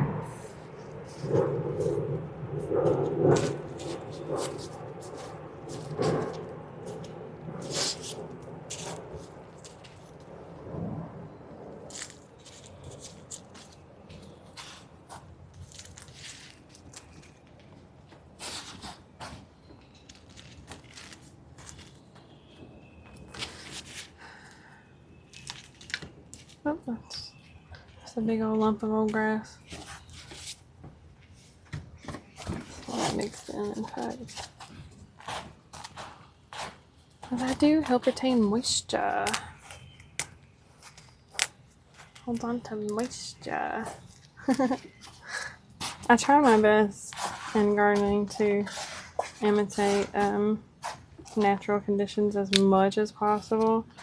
So a lot of that is like using grass and leaves and things like that to fill out my soil, because in a natural, foresty environment, leaves and everything are dropping onto the ground all over the roots and on the forest floor and spreading out and covering everything. And that's all composting down and working all those nutrients back down into the soil and everything. So that's what I'm mimicking as much as possible.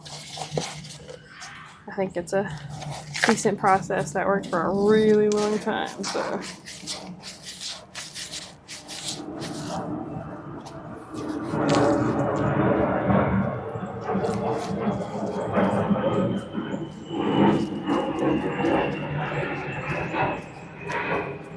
On the close one, that one's flying right overhead.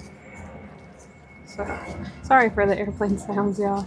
I wanted to do this all at night, to try and avoid some of those, but we got what we got. It rained last night, screwed me up, but I do need to get these seeds started before it's too late. So, oh, the sniffles.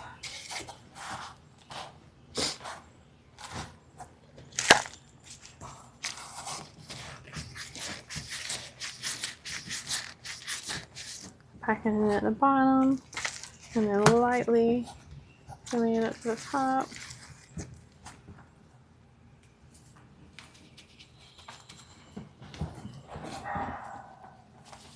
Oh, another clump. Let me actually mix in these clumps of grass real quick. I want to run into those later.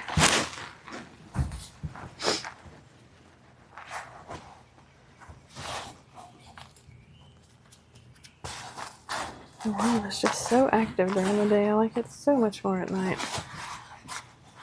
I really miss like 24-hour Walmarts and stuff like that. I used to love to get all my grocery shopping and everything done as late as possible. Kroger.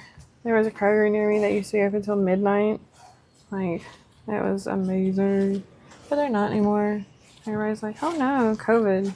And suddenly their hours change. So, whatever. Even though, in an effort to space out shopping, you know what? I'm not gonna rant right now. I really like the nighttime. It's nice. It's also cooler, which is just the biggest one of all when you're down here.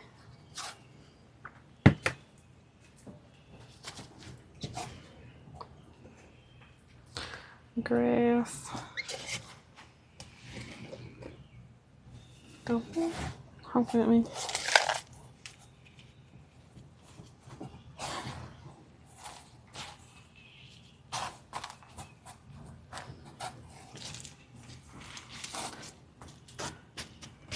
Oh, that's warm. Yeah, I reckon these cups are going to be my last one for today. I do have some propagation stuff that I need to get done, but I'm going to just pop those cuttings in the fridge and do that maybe tomorrow or some other day, and we can go over how to propagate from cuttings, which I'm still learning, so I'm definitely not even a very good guide on it, but some of them work. That's all I'm gonna say. Some of them work, so I'm getting somewhere with them. Not the worst that you could be watching, I suppose. I watched a ton of videos on propagation. It's just hard to get it sometimes. Another plane. These are close too.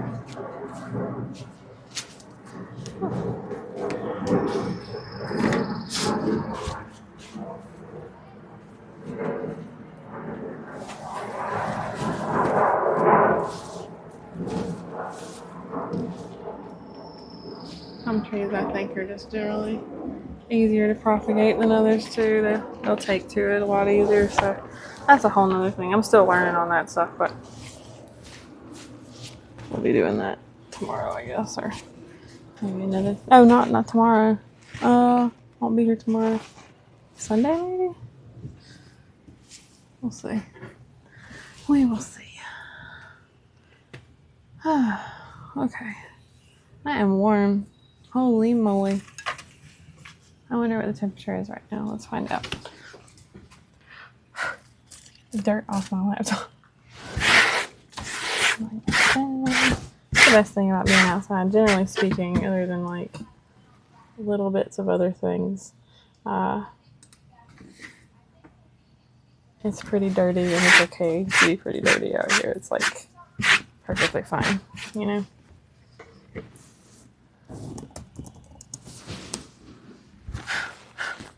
It's 81 with 44% humidity on average. That's interesting.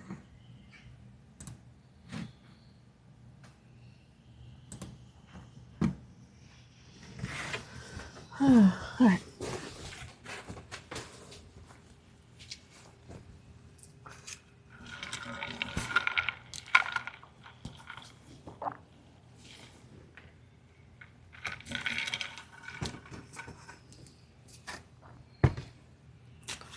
Okay.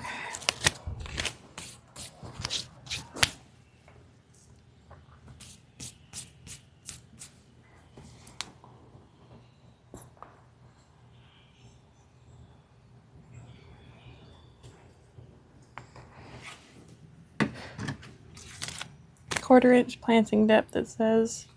Is that right?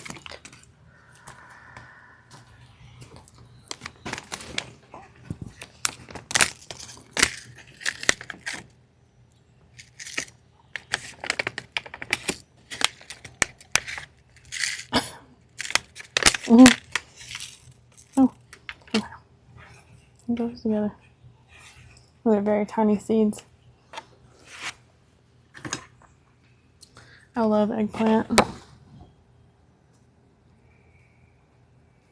It's going to do 4 little ones. I'm going to slice these bad boys up and fry them straight on. 2.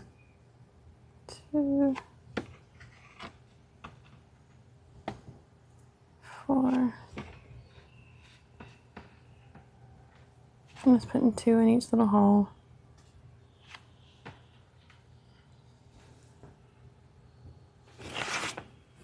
And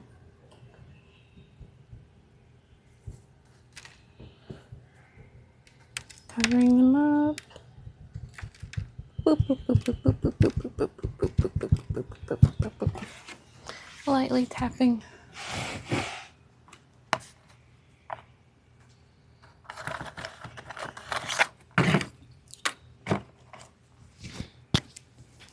Little finger eggplant. Put a marker in there. Done. Is it the most gorgeous thing? No. Is it adorable? Absolutely. And that's our little eggplant ready to go over to the growing area and start germinating. The germination station, if you will. I'm currently in the propagation station. I'm going to just line these up here for right now, and then I'll move them all over to there later.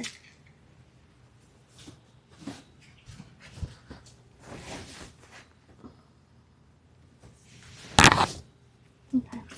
That little eggplant seeds back.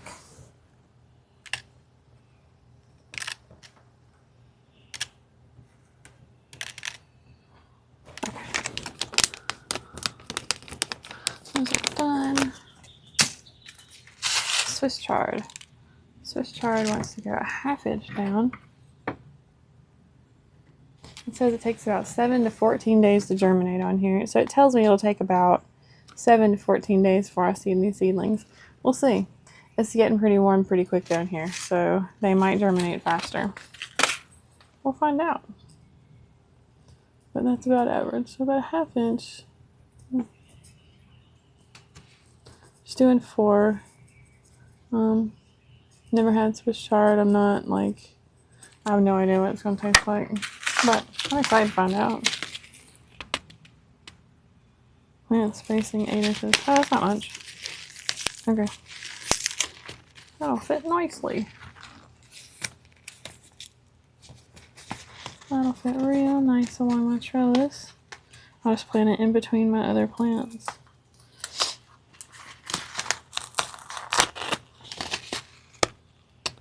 Oh, those seeds look strange. So they kind of look like beetroot seeds. Have you ever seen those? Pretty crazy looking. Any other less dirty hand, I guess. But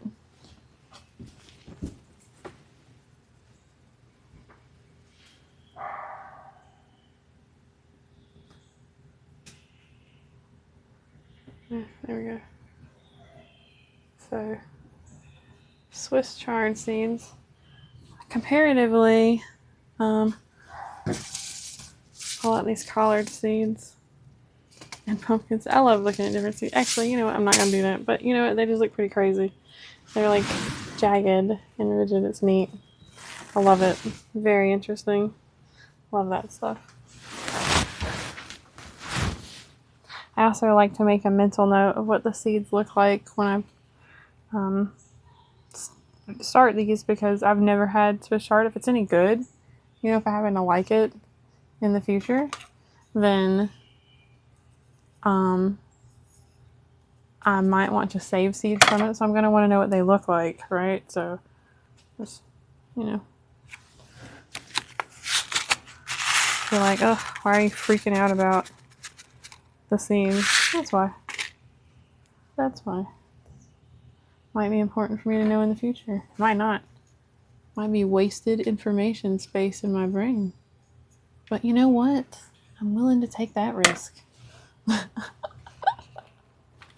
I'm willing to take that chance.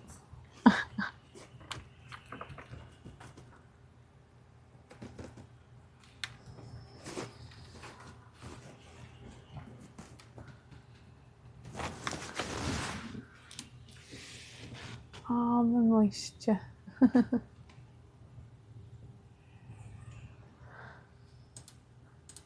Oh, oops.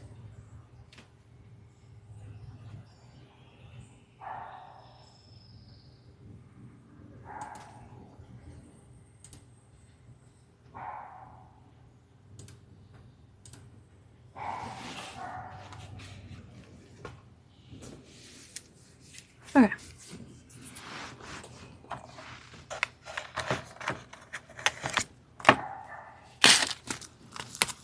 Swiss chard.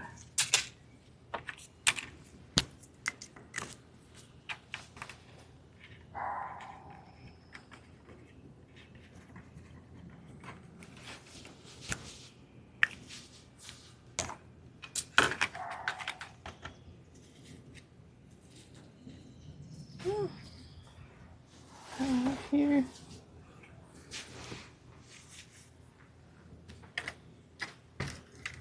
Next.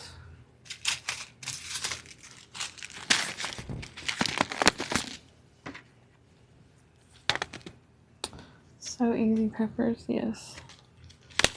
Banana peppers. I love banana peppers. I don't know about y'all, but I think they are so good. I love them. Love them, love them, love them. I want to get some chilies here. I'd love to make like cowboy candy or something. I have all the materials to do it, but I don't have any chili seeds. Next year, maybe. Maybe I'll pick up some when seeds go on sale. FYI, just pro tips for anybody who's getting into gardening. Seeds go on sale, and gardening stuff tends to go on sale in the box stores like Lowe's and Home Depot and shit about August. It's already going on sale at places like Costco and stuff now because they get that stuff earlier.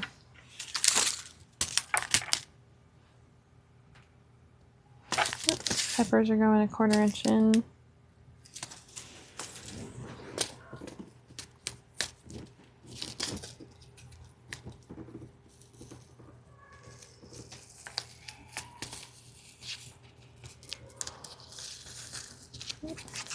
I just use painter's tape to keep it held in place after it's open. You can do whatever you want. I also use paper clips. Okay, so these are the Fairy Morse So Easy. They're very interesting seeds. They have a waxy coating on them so that it like supposed to hold in moisture around it a little better, help it germinate a little faster. Does it work? To be decided. I'm not really the biggest fan of them, but they're what I picked out, so we're gonna use them. Basically.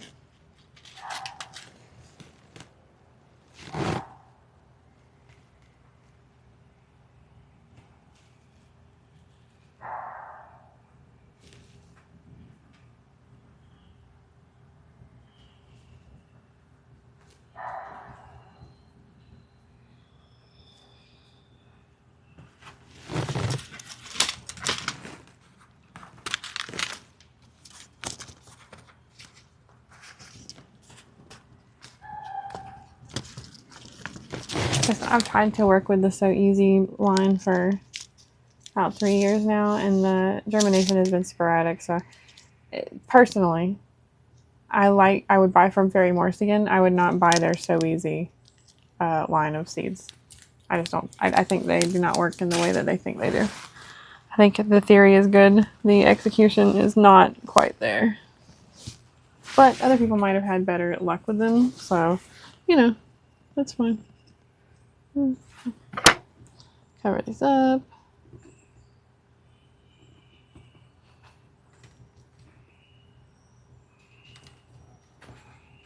Pat that in just slightly.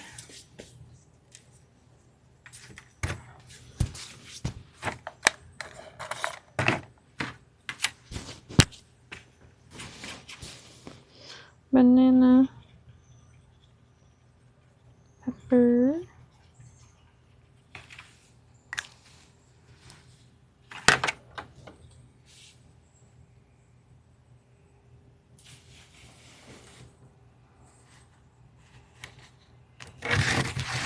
Okay. So cute. I mean, if you're gonna garden, you gotta be cute. You gotta be cute with it. You gotta have fun with it. And being cute is fun. You know? You know. Alright. Next. Okay, actually, let me stop here because now I have to plan out my stacking plan for realsies. Okay. Over there.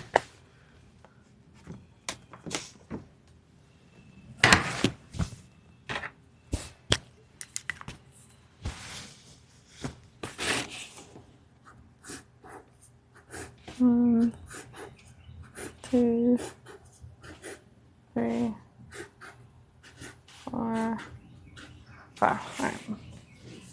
So what do I have that I want to grow? I have the alpine strawberries, the other strawberries. That's radish.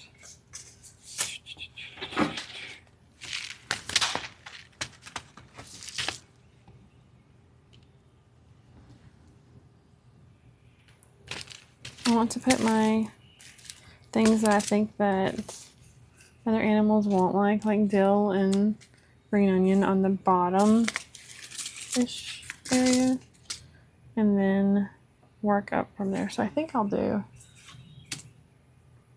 let's see.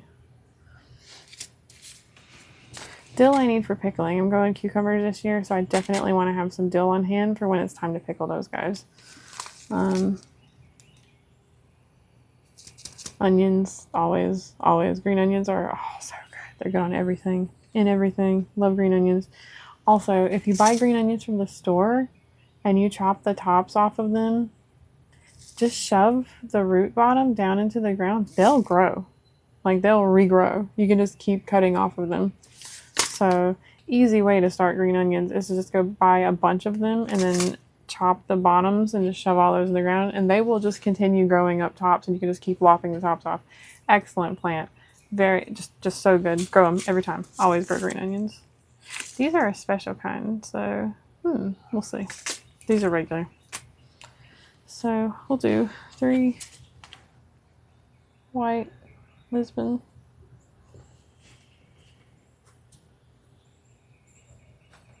White Lisbon. Bunching. 3 green onion. Tokyo long white. Bunching. Okay. Well, it's actually going to be a bunch. I really, you know what, I'm not going to time out. It's just going to be half and half. So 3 sections. 3 sections, not 3 green onions. Because you can, you can just kind of spread those seeds out. So I'm just going to plant those pretty liberally in here and spread them all over the top. And,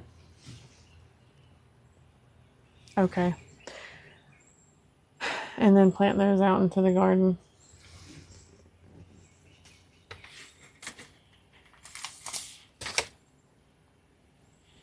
Okay, so parsley says you want to space them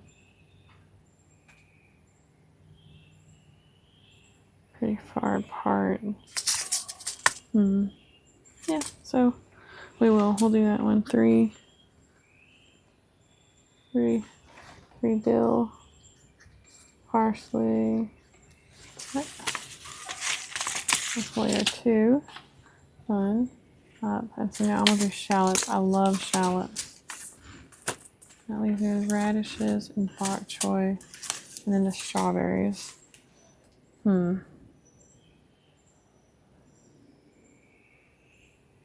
I could do...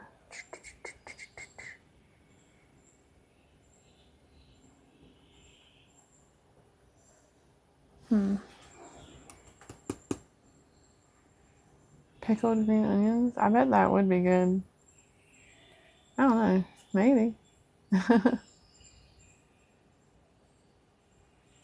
Alright, let's think.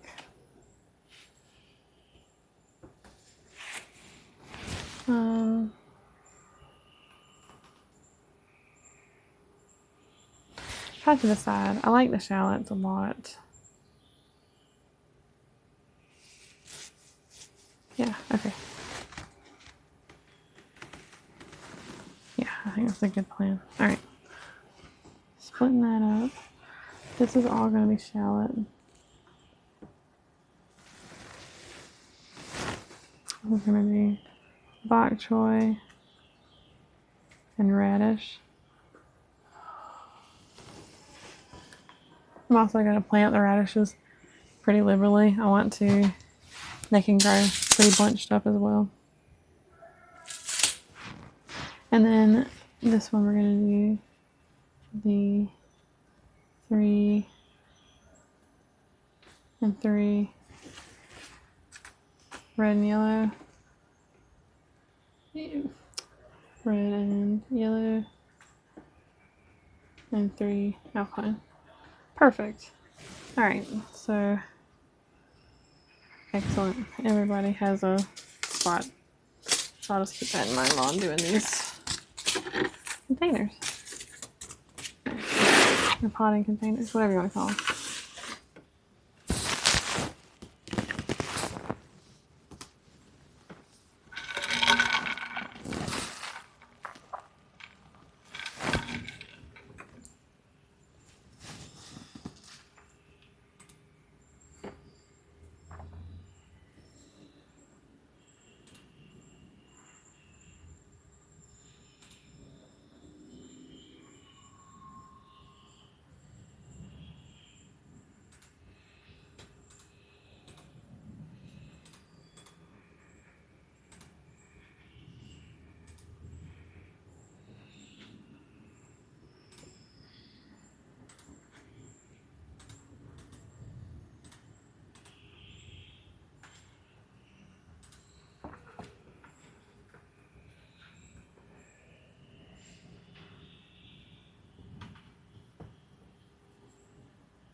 Okay. Sorry, making some adjustments. Alright. So shallots, we're gonna do a bunch of those. We're gonna start those over here. I don't know how long they're gonna take to being transplanted, but it'll be alright.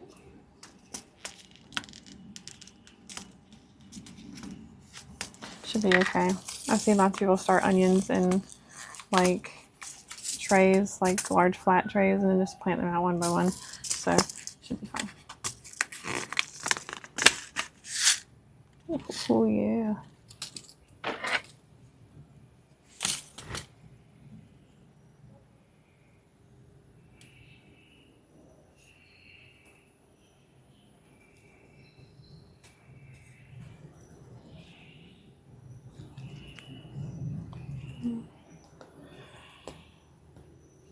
Hmm. 12.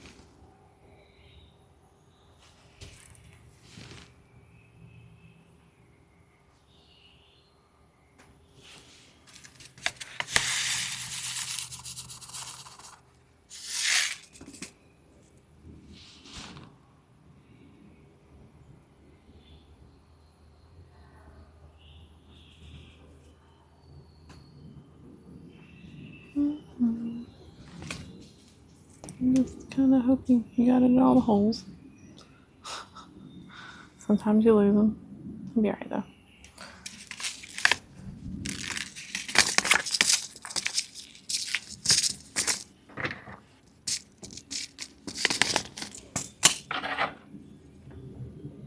Boop, boop.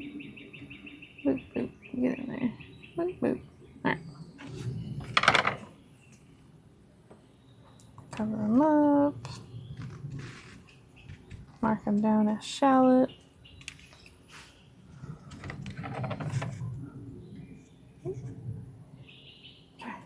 that's fine.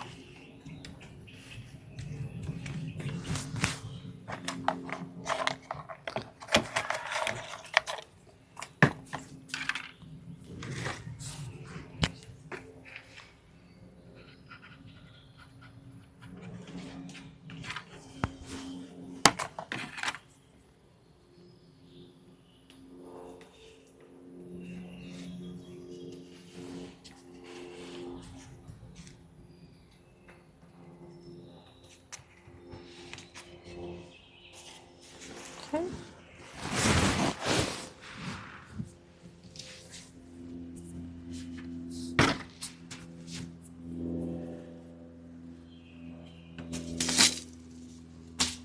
Your shallot off to the side there.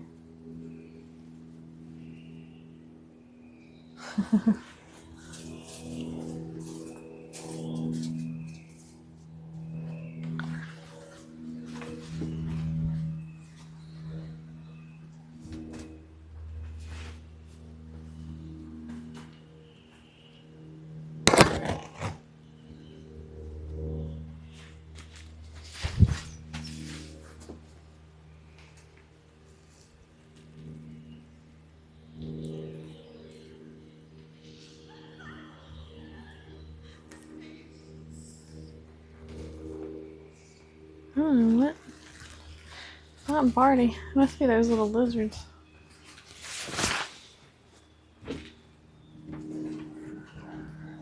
Okay. Next, we're going to do the strawberries.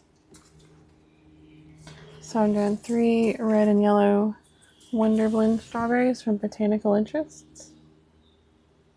Bring that down some. Okay.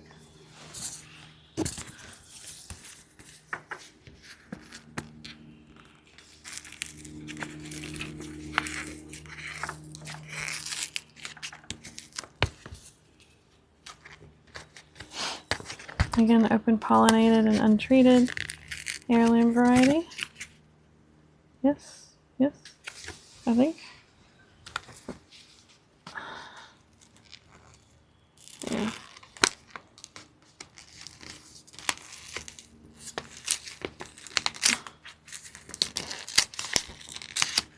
Should produce more of these if I save the seeds from them.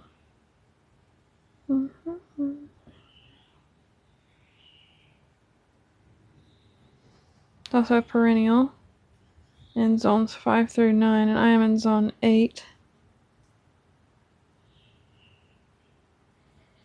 Yep.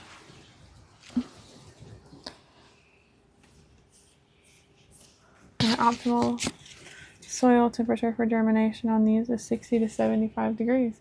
So this is going to be pretty good because this there's not much to this. It's basically going to take on the temperature of the air or the general temperature outside. It's not going to have like a cooler temperature like you would get in the ground. So this should do well. Seed depth barely cover. These are very small seeds. Actually inside. So it's a packet. Inside of a packet, they are so small. It's very, I love Botanical Interests. They are very on their stuff. Trying to make sure that you're not gonna miss these or drop them or lose them. You know, it's very good. So we'll take a look at these. These are very tiny. We're gonna barely cover the soil. And we're just gonna try and get as many sprouts as we can. Oh, they're so small. I'm going to show you if I can. I don't know. You see down in there? Insanely tiny little seeds. All right. So in this case, I'm going to back this up, set these over here so I don't send them flying. And I'm going to take off a little layer of soil.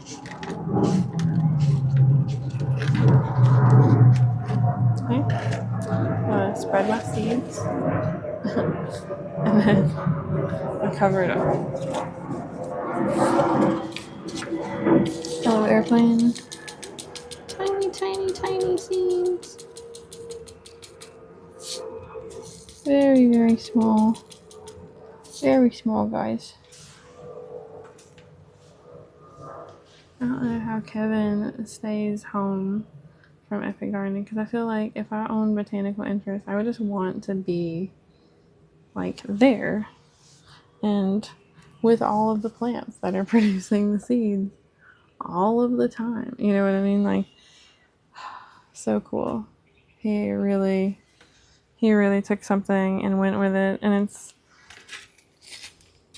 great. Good for him. Good for him. All right, we're going to close this back up real well. Really, really well.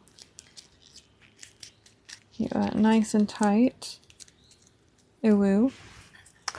And set it off to the side. Then we're going to just lightly cover these little seedlings, these little seeds, I mean, with some soil. And when I put down water, I'm going to just ever so lightly mist this. I'm not going to do much at all. Assuming I don't knock it over first. So there we go. We've lightly covered it. We're not even going to really pat it in. Just going to boop, boop, boop, you know. Make sure we're good to go there. And I'm going to scrape this off. Pop it back into my soil bucket. Ooh. Finally starting to cool off. The sun has crested overhead and is going over to the front side of the house. So I'm actually finally starting to cool off out here. Holy moly. It was dead over us for a while and it was just beaten down. It was rough. Even under the tent, it's just hot. Gotta get a fan for out here. Definitely gotta get a fan. Sorry, rambling. Alright. These are the red and yellow Wonder Blend. Red and yellow Wonder Blend strawberries.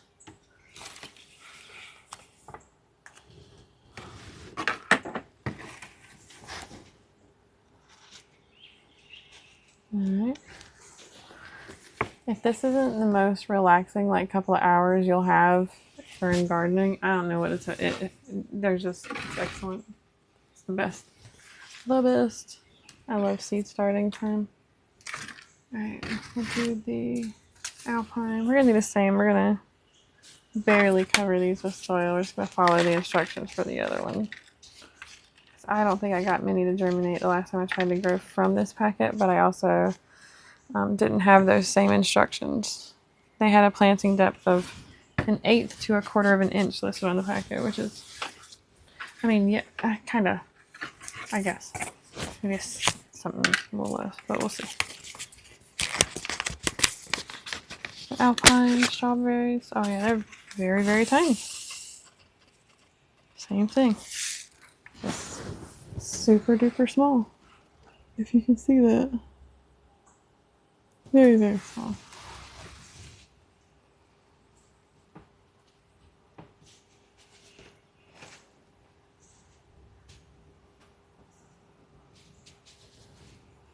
Just sprinkle it on the top of here.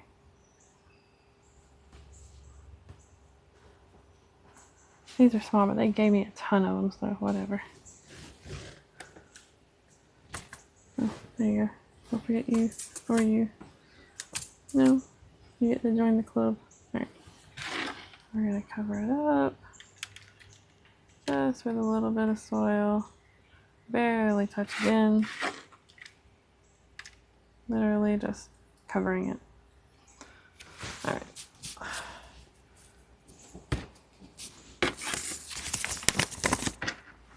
Close this back up. Set that off to the side.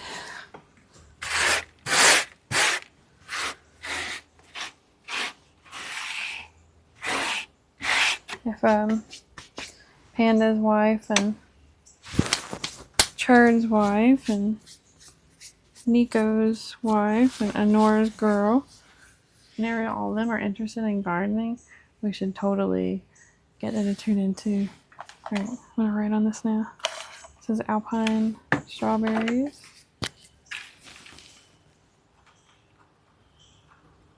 Strawberries. Alright. Pop that down in there.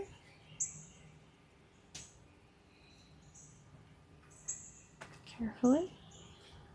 Okay. Put that up there. Alright.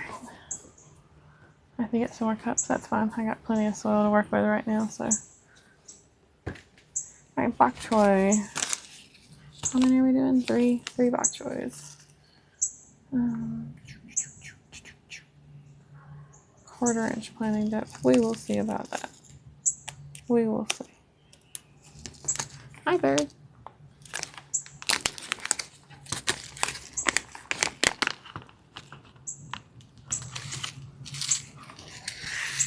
Oh, Lord. They're very small. Alright. Keep them together. Okay.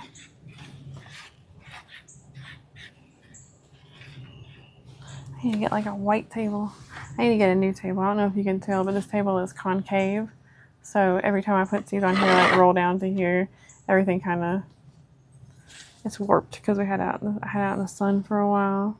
It's my bad, but I need a new table. And I think like maybe not even a white table, but like one that I could paint, a wood table that I could paint would be so just amazing. Maybe I'll build one. I can't build a table. Who am I kidding? But we'll see.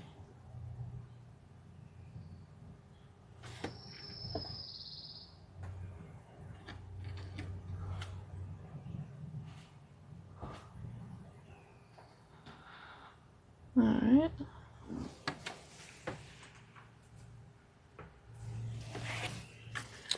Let's put those excess bok choy seeds back. I didn't think they'd roll out as fast as they did.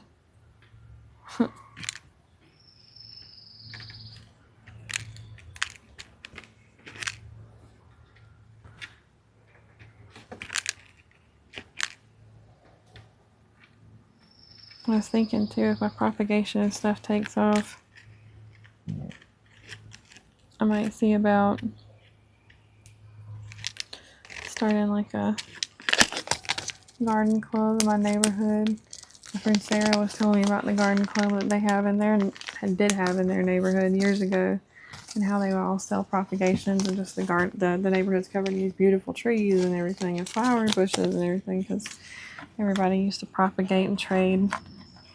And yeah, I would love to do something like that. I wish that I could live somewhere close to people that were like my friends. That way we could, all of us, I mean, that way we could all trade and all that stuff and keep each other garden happy.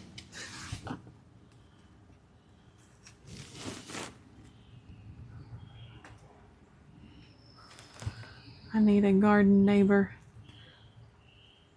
Not the one that I currently have. But a garden neighbor that I can have some fun with. We can plant together and grow together and trade cuttings. Oh, wouldn't that just be the best? That would be wonderful. We can have uwu garden moments. Oh my gosh. Your little pumpkin is so cute. All right. Bok choy done.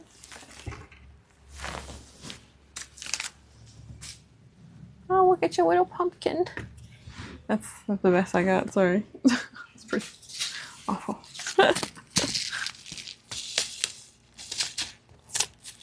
Oh, did you plant a little squash? Oh, I have mental problems, man. Whatever. It'll be alright.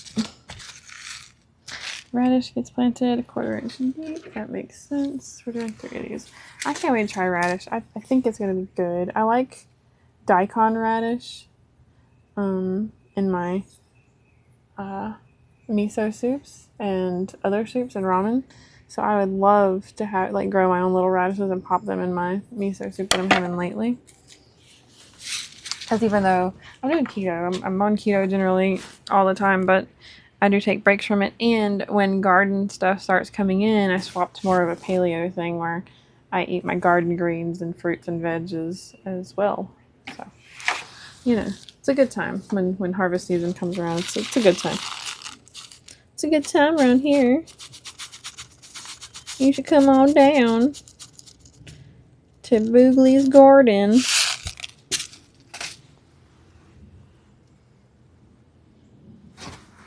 Yuck. Oh, watch that save. That'll be alright. I'll get her back. There we go. Radish.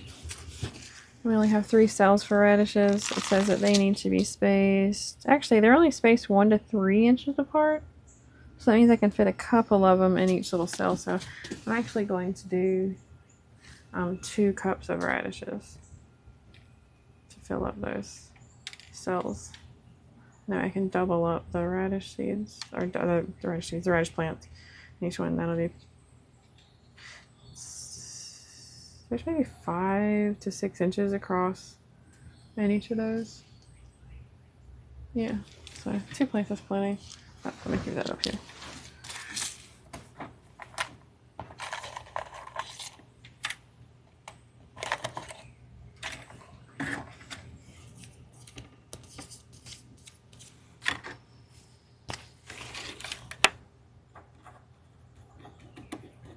Radish. There you go.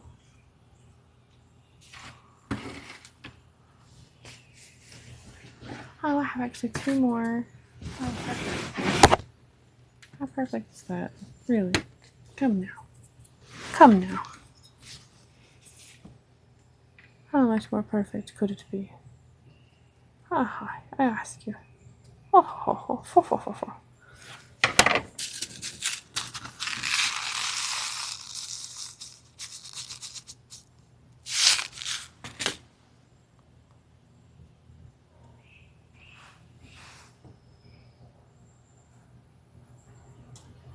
Three,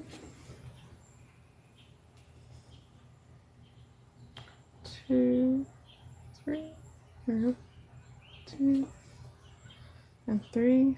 Excellent.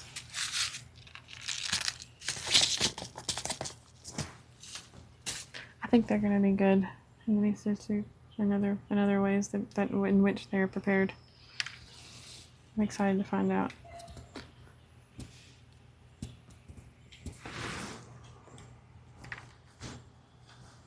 And that little grass seed.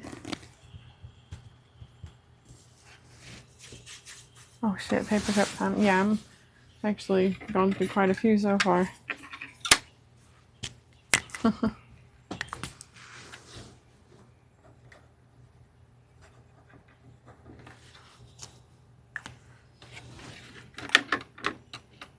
Repurpose compostable cups.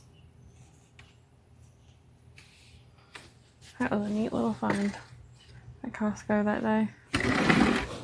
Made me happy.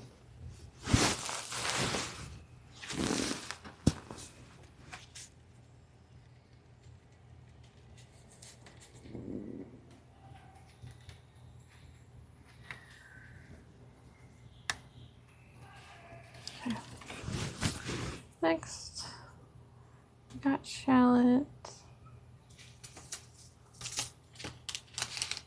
dill. Oh, yeah. Yeah, sure. So I need 1, 2, 3, 4. Yeah. 3, 4 more cups. Let me get those.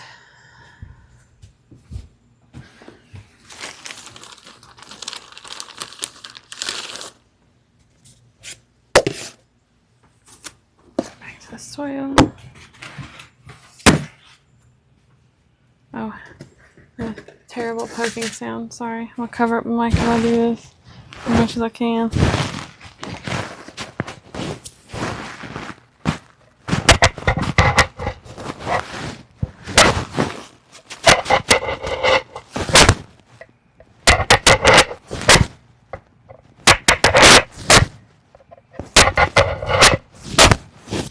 I'm done. I just did all 4 at the same time.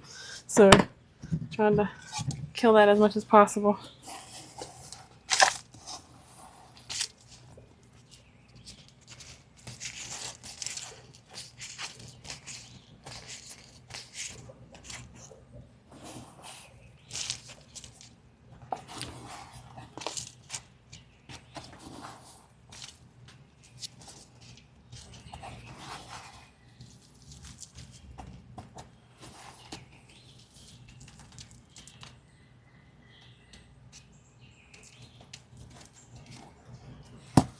Oops.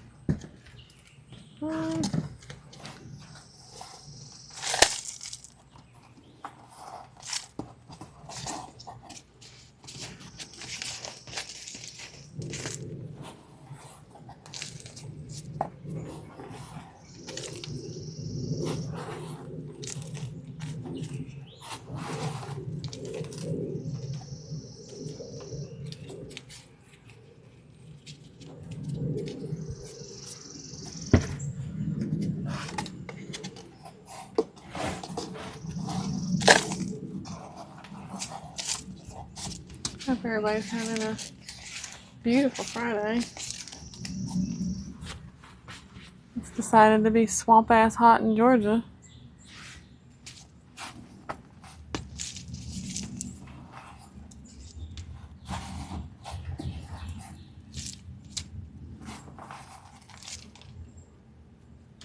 But still, the sun's out. It's lovely. It's not that it's not lovely. It's just very hot. I'm a gentle soul.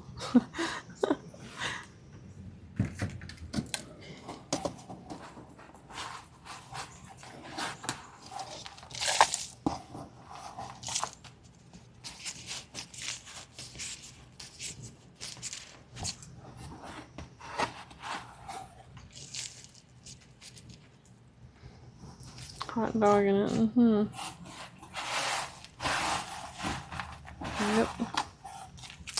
Yep. Indeed.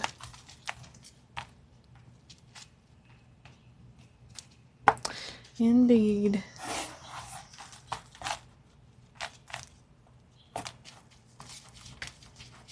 Okay. Got all those ready to go. We can get back to the seeds here.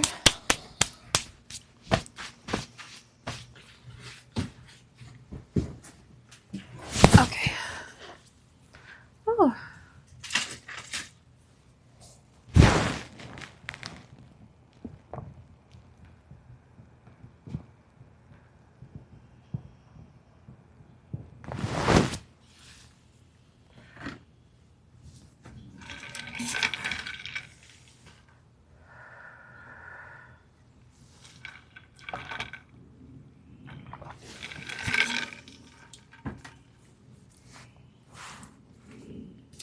Okay, so 3 parsley, 3 dill, coming up, and then 2 different cups of onions.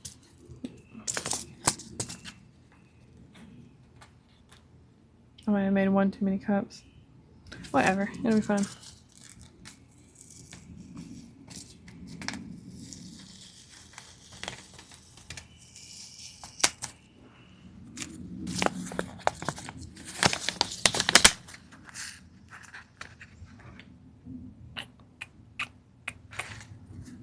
When you say 1/4 inch, I'm gonna go with lightly, light, very light. 1, 2, 3. These are very small seeds. So this is parsley, a container variety. I don't know what that means, but I'm putting it in a container, so it's the right variety. These seeds are super small. You can see that.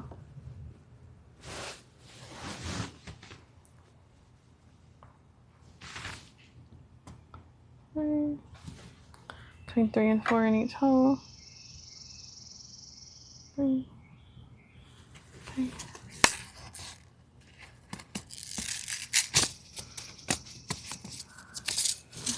Put that tape back on.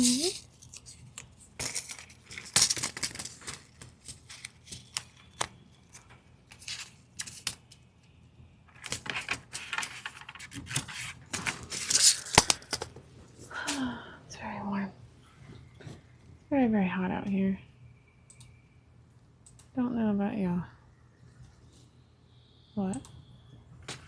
Hopefully a little less and a little more yay. Oh, roly poly, get over here. Where are you going? Come here. Hi. I used to play with these when I was little. So there we go. They'll grab onto you. Just gotta flip them over and then put your finger on their feet and they'll just whoop and grab you, and then you can move them wherever you want without hurting them or crushing them.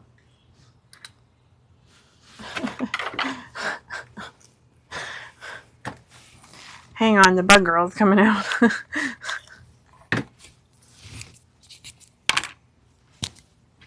Parsley.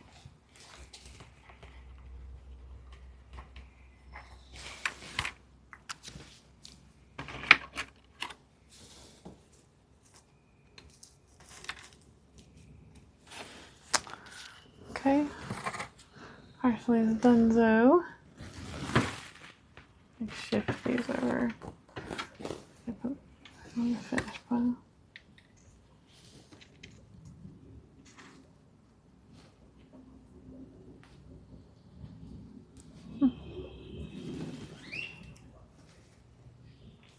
Boogley or Boogley? Ask Nico. According to Nico, bug was an option. So, I mean, ahead of his time? Question mark? We don't know.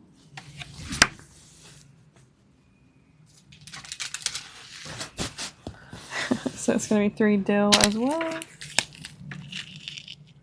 1, 2, 3. And these are also the So Easy variety. Again, covered in this waxy coating. I'll show you. It's not my favorite, but it's the dill that I have, so we're going to go with it.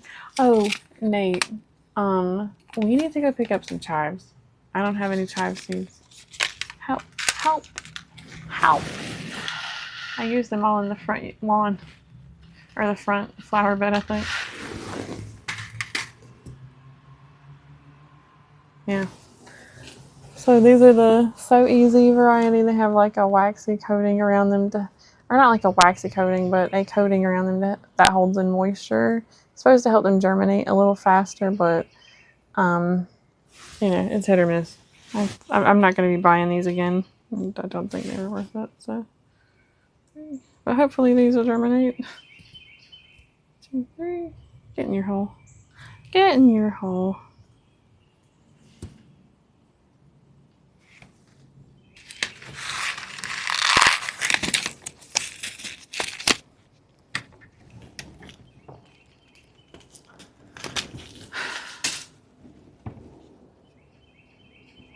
All right.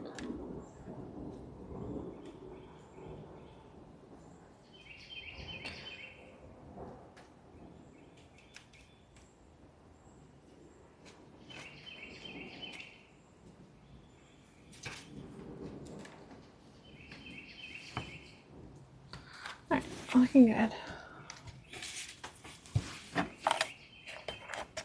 Some dill.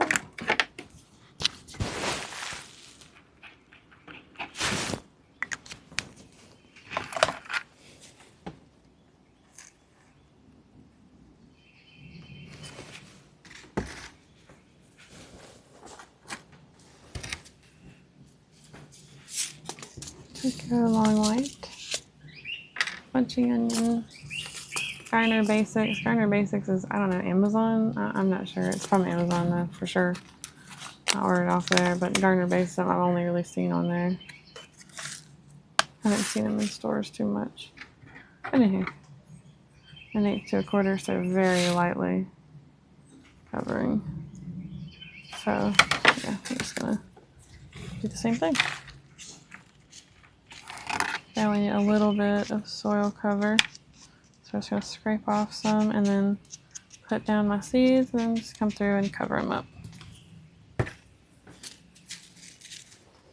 Grass seed. You can grow these pretty close together, so I'm not too worried about the spacing on here. That's why I'm not designating holes and all that stuff. They're bunching onions in their name. Yeah.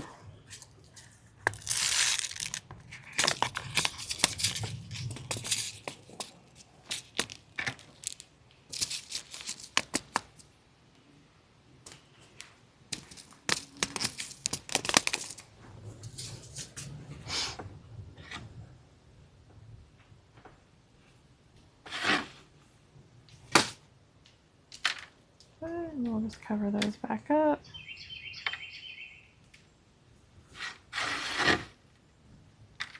Should be pretty good.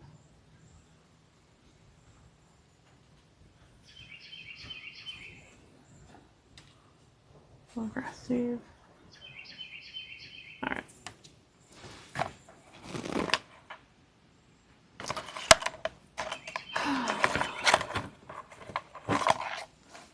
That's 2 markers that I need, I think. So we're gonna wrap up here in a minute. Tokyo long white bunching onion. Tokyo long. Oh yeah. Bad joke. Sorry. Sorry. Right.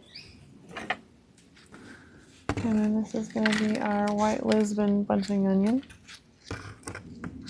And do the same thing. Scrape off a little bit off the top.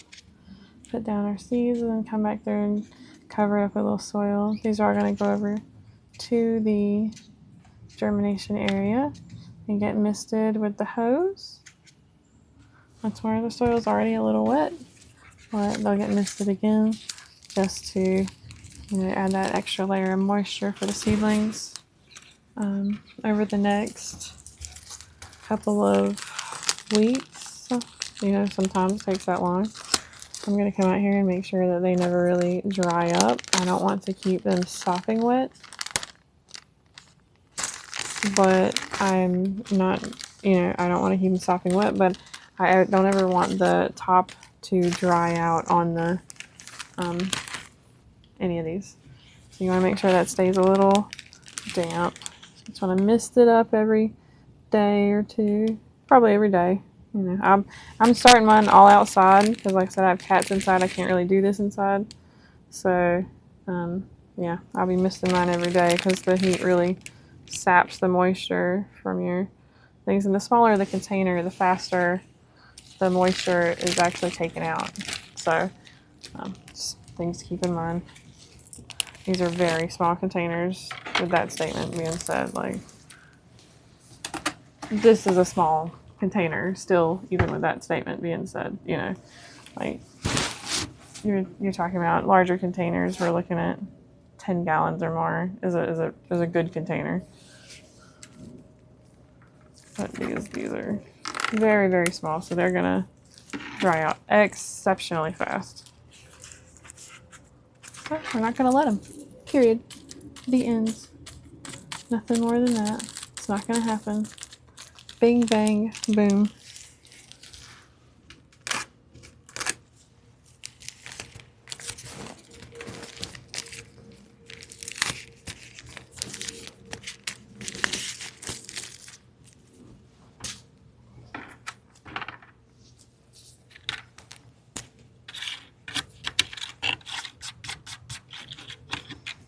White Lisbon Punching onion.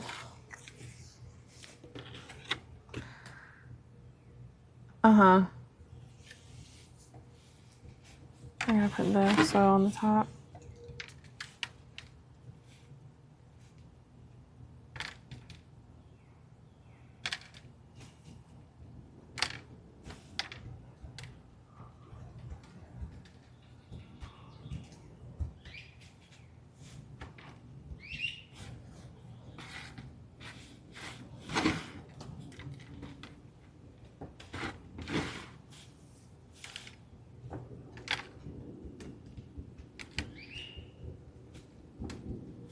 Okay.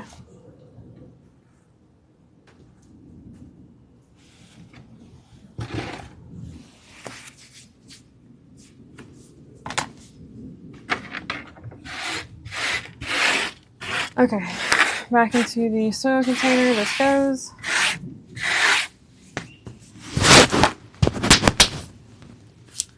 And I'm going to move these over and get them into the germination area. Okay. Shift it forward.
Okay, so I got all these set up over here.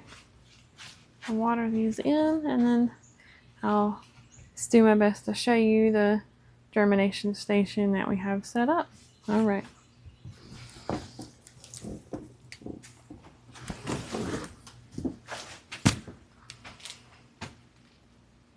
Not that.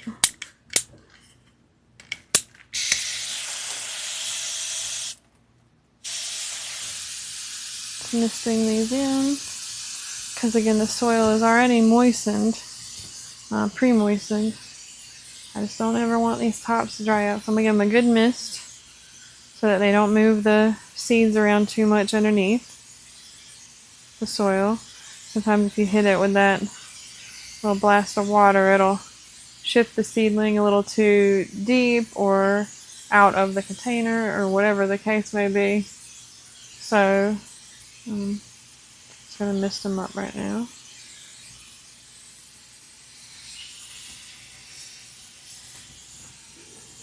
And we have really started some stuff today. We have lima beans, whatever the hell that is. All kinds of stuff. I have to go through and rewatch my own video and make a list of all the things that I started. Actually, I have my seed packets over there. Let's look at those.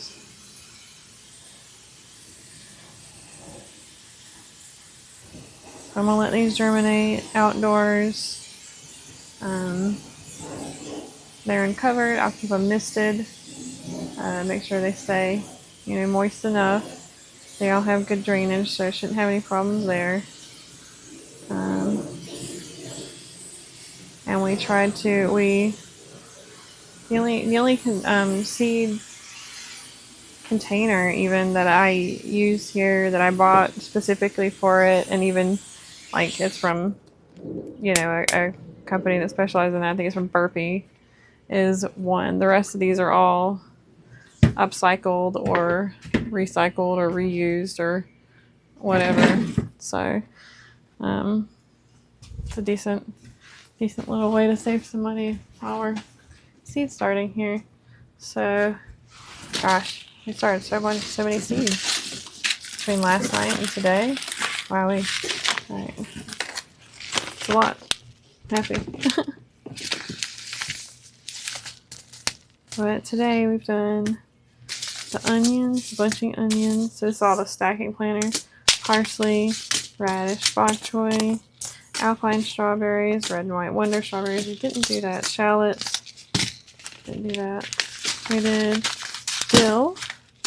We also started some banana peppers, collards, Swiss chard, eggplant, mini harvest pumpkins. We started squash. We just went nuts today. Holy cow. Alright. So let's see if I can get a view of the germination area. And I can show you the peaceful little garden out here. And maybe we'll walk around for a second. I can't really, I guess I can see some of the comments, but let's see. I'll grab me something to drink because in my hat. Give me 1 second. I'm gonna grab my hat, I'm gonna grab something to drink, and then we'll take a walk in the garden to end it. How about that? That sounds like a good end to me.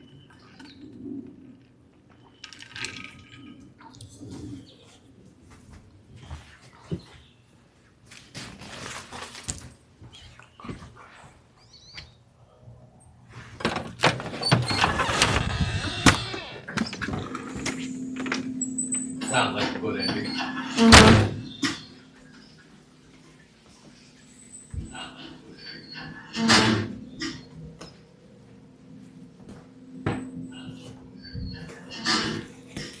Oh, good. That's good. That's looping. The sound is looping.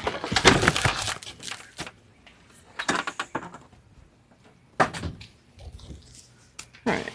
Sorry about that.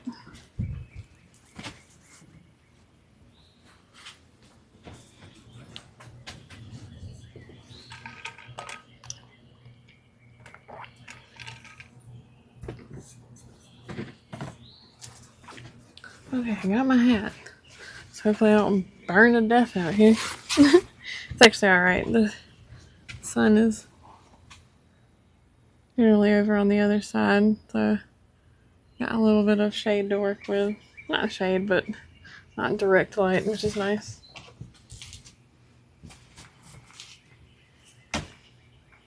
We'll see how good that I might lose internet, so we'll find out. Hopefully not.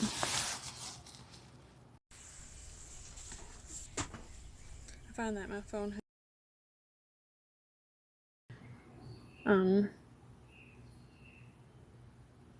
has 4G off of Wi-Fi, like on its own. It's a little annoying. Anyway.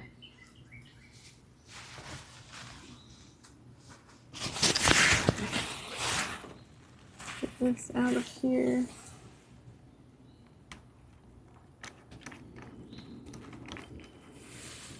Alright. So there's my little propagation area. Let's go take a look at it.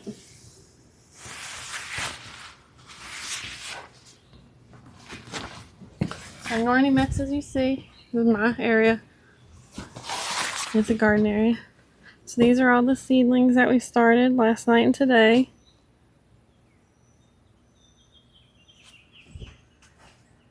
So it'll sit here beside all the stakes. These are my garden stakes.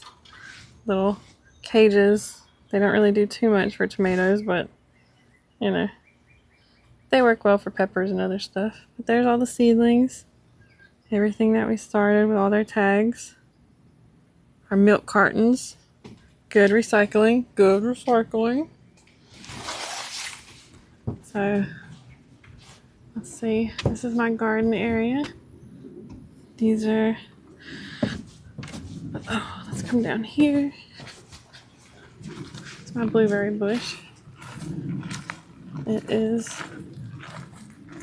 taken off, or took off, and we're waiting on the blueberries to come in. I gotta set up some netting to keep the birds off, but you know, otherwise they'll start turning very soon on their own. This is my newest cherry tree. It's lovingly known as the Gabriel tree, after my friend who passed away last year. And there's a little squash plant I planted beside it. I can't wait for it to grow out underneath the tree. I think it's gonna look really pretty. This is my kiwi that is climbing up this trellis. Yep. It's one of the beds I'm cycling soil out of. Another blueberry is looking pretty pitiful, but he'll look better next year. He's got some berries on him anyway. Then we'll head over this way. This is my onion bed. Right now it's an onion bed. You can see I've already planted out some squash here, here, here, and here to start slowly taking over. This is where I'm going to plant all the collards and the lima bush beans, I think. You can see the onions growing and they're starting to bulb out. You know your onions are ready when they're stalks. How can I do this? When they're stalks get real dry and sort of flop over, and as soon as they flop over, you're good to pull them. But they're finally starting to bulb out on the bottom, which is very exciting. Been waiting on this for a while. This is a Korean melon plant that's growing. These were just planted last week, so they're taking off really well. I'm very excited to see their growth. These are carrots that I planted in the middle of, I don't know, fall last year, and they just started taking off. This is my cabbage plant that I have been waiting to collect seeds from. It's finally flowered. There's another one behind it that I'm waiting on to flower. It's huge, but this one finally flowered, so once it puts off seeds, I'll be able to collect those. It's an heirloom variety cabbage, so I'll be able to grow more. All right. This is parsley or cilantro, one or the other, but it's starting to bolt, so I'll be able to get seeds from that real soon. Oh, this is a great view of those cabbages. It's just huge. This one is just gigantic. Eventually, like, it's gonna put off a flower and I'll be able to collect the seeds from it, but it is huge right now. This one is flowering, so soon we'll be able to collect seeds from it. So beautiful.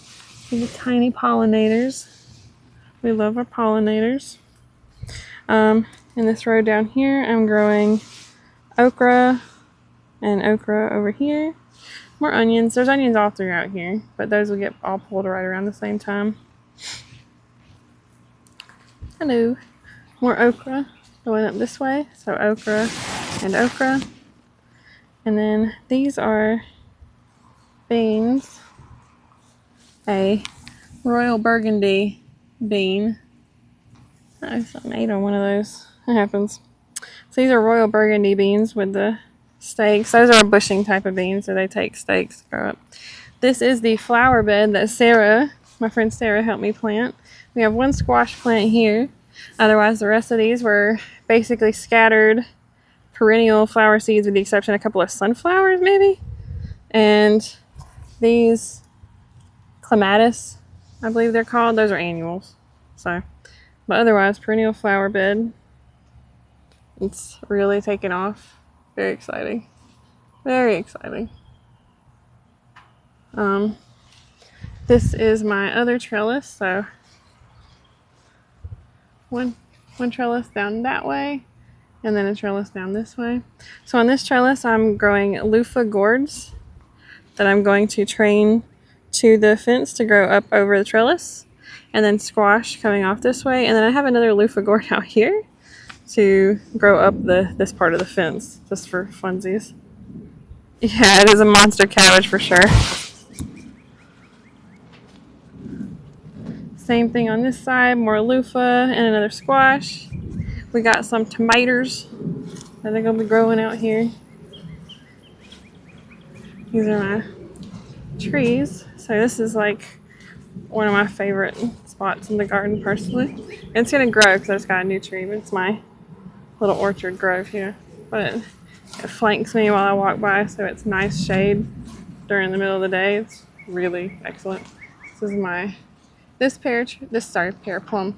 This is a plum tree that needed a little emergency surgery this year, so it didn't produce anything, but that's okay. This one, on the other hand, has decided that life is all that matters, and it's gonna grow up as big as it wants. There's monster plums everywhere. So excellent, can't wait. I've been spraying them like I'm supposed to, so I gotta get out here and spray them again. This is my pear tree that is a little too young for how much fruit it put on, so we have had to sort of stake it up and help it hold its weight a little bit, and that's okay as long as it doesn't break. And I won't ever let it, like if it looks like it's gonna snap, I'll just come take it off, but otherwise we're gonna leave it up because it's gone through a couple of storms now and it's doing real good. So we're gonna leave it like this. We just did this the other day. This is where I'm gonna be putting a new trellising situation. I'm gonna grow some squash and tomatoes up the sides of this trellis, and this is also where I think I'm going to be planting the bok choy in between, so that's what I'm planning to do there. This is my other pear tree. It is very tall. I trimmed it back to maybe 6 feet over the winter, and it has gone much. It's like 12 to 14 feet tall now. It really took off. It's also covered in fruit. They're just, it's amazing when you finally start to see like your work pay off with this type of stuff. We'll take a pause from the trees real quick. This is my other trellising bed. My cucumbers are going to grow down here, and they're going to grow up this big old tall trellis. Just flanks the side of the yard there. These are some tomatoes. And then these are raspberries. Raspberries are insane, and just don't. I mean, if you want raspberries, I have raspberries I can give you, because I bought 2, and they just filled up the whole yard, all on their own. It is nuts. This has been a year. Not even. Yeah, it's been a year.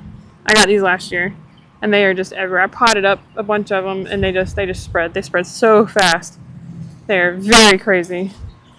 So I'm trying to keep them like sectioned off into that one part, but oh my gosh, it's wild. Anyway, moving on. This is my peach tree, one of my peach trees. I have 2 peach trees. I have a Florida King and a Florida Queen, and it's Florida like Florda. I don't really know what the designator is or anything. It's just what it said on the tag, so that's how I remembered it. They have quite a bit of fruit on them. They're doing really good this year. I made sure to trim them back like I was supposed to, so that the new growth, was limited and closer to the trunk, and that has seemed to work well for them. Here's the other one. And I believe that was the queen. This is the king. So peaches, peaches. We all love peaches, right? So, or maybe I like peach fruits. I don't like peach flavored anything. But behind my peach trees is my blackberry trellis, which I am very proud of. I think that it is excellent. It is covered in blackberry, so I have 3 different blackberry plants here. I have an Arapaho blackberry, which is this big, tall, main 2-stem dude here. And then 2, what are those? Triple crown blackberries. They're doing okay. They're pretty young. This one, though, this one has decided, nah, we good. We're going to keep growing, no matter what. It is always so crazy. And absolutely covered in fruit the whole way over. And then flowers on top of it. If it doesn't have fruit, it's got flowers. You know what I mean? Just absolutely loving life. And it is the last of the original 3 blackberry bushes that I bought when we got the house. Just excellent. I was growing them up on the porch for the first 2 years, and then 2 of them died off, and I was like, oh no, let me save this one. And I planted it, and he is thanking me in spades. Like, just, I can't wait. There's just like I don't even know if you can see this. It's covered top to bottom in berries, and they're starting to turn. Oh my gosh, I'm so excited. I'm getting hungry thinking about them. Squash was taken off. As you can see, he likes the afternoon shade quite a bit compared to this squash right beside him, planted at the same time, exact same time. This one too. So all of these were planted at the same time, but this one gets more afternoon shade than either of these two do, even with the blackberries, you know. So it's loving that a little more. It's an eggplant. These are my tomatoes that are growing. They're taking off. Some peppers. The shade thing has a lot to do with the fact that a lot of gardening guides and stuff are written for the Northeast, because the majority of these things were written when the majority of people lived in the Northeast. So a lot of them will say, oh, full sun. Your tomatoes, they need full sun, right? Full sun. Well, full sun in Georgia will destroy. They're not gonna produce like you want. So it's just knowing certain things. This is my asparagus bed. I'm staring at it a while. I think asparagus is the coolest plant. Like, it's like alien grass. It's so awesome. So it starts out, see, I got all stages here. It starts out real small like this guy, you know, this little stick here in the back that you might cut that guy and eat him. He looks pretty good. And then they grow up, you know, taller, still looking like asparagus, just real tall, you know, it's real tall asparagus. And then they start looking like this, all spindly, because these little bits sort of open up and spindle off, right? And so that's where that comes from as the top grows out. And then those fuzz out and they put on flowers like this. This is the next stage. This is the flowers with the spindlies all spun out and fuzzy. Sorry. Okay, thank you. Okay, so they spindle out and produce flowers. And then after the flowers, you get asparagus berries. So I don't know if you knew, but asparagus flowers produce berries where I'm going to get my seeds from, but those are little asparagus berries. And the tree itself reminds me of Christmas. It's like a little skinny Christmas tree, just with little berries, little green ornaments on them. So cute. So cute. Love my asparagus bed. That's where it's going to expand out to later. So now I'm going to take a little trip to the front. So deer ate on my strawberries on one side of my beds and did not on the other. It's insanity. Pure fucking insanity. So these are my strawberry plants. They're doing really well. They're taking off. They were transplanted out to the front bed only a couple weeks ago. They're doing real good. These are artichoke plants that are growing up. They're going to grow up real tall. I love artichokes. I think they're delicious, and the flowers are gorgeous. So even if you don't eat artichokes, those flowers are just amazing, and bees go bonkers for them. There's a fig tree that is just doing awesome. Gangbusters. Lots of stuff. That right there. So I've topped up this bed with soil from the bag. These are potatoes. These are potatoes that are coming up. Freaking potatoes. But that's cool. Whatever. This is another supposed fig tree, according to the people at Costco. We'll find out. It does not look like a fig. The stem does. The rest, the leaves do not. Like, let's take a look here again. These are new leaves coming off this thing. It still does not. Like, it kind of looks like a fig, but not really. And these are all the same family, right? These are all Chicago hardy figs from Costco, from the same company. This is a new fig leaf. Like, they're very distinct. I don't know. Ooh, see that bird shadow? That was crazy. Okay, anyway, moving on. Oh, my sunflowers have sprouted with their little humidity domes. The way I can stop the squirrels from eating those. I cover them up while they sprout, and then I'll come pull the tops off once they've grown up a bit. Or pull the domes off once they've grown up a bit. So these are the strawberries that the deer ate down. But left one. I'm taking it. I got one. Look at that. Oh, there we go. I got one. Everybody gets one, I guess. There's another strawberry. See how pink that's coming in? It's really neat. But anyway, it's another one. I hate deer. I hate it down. They left my crimson clover though, so I'm happy for that. It's really nice native clover. These are some Osage blackberries that I planted this year that are growing in. Squash or pumpkin that's growing in the front, I'm not really sure. This is the other fig tree that I have. Also Chicago hardy fig. It's doing excellent. It's putting off a lot of growth. More crimson clover. Strawberries that are ate up but have leaves, so thank goodness because they can grow back. A single strawberry plant that made it through the deerening. Another Osage blackberry.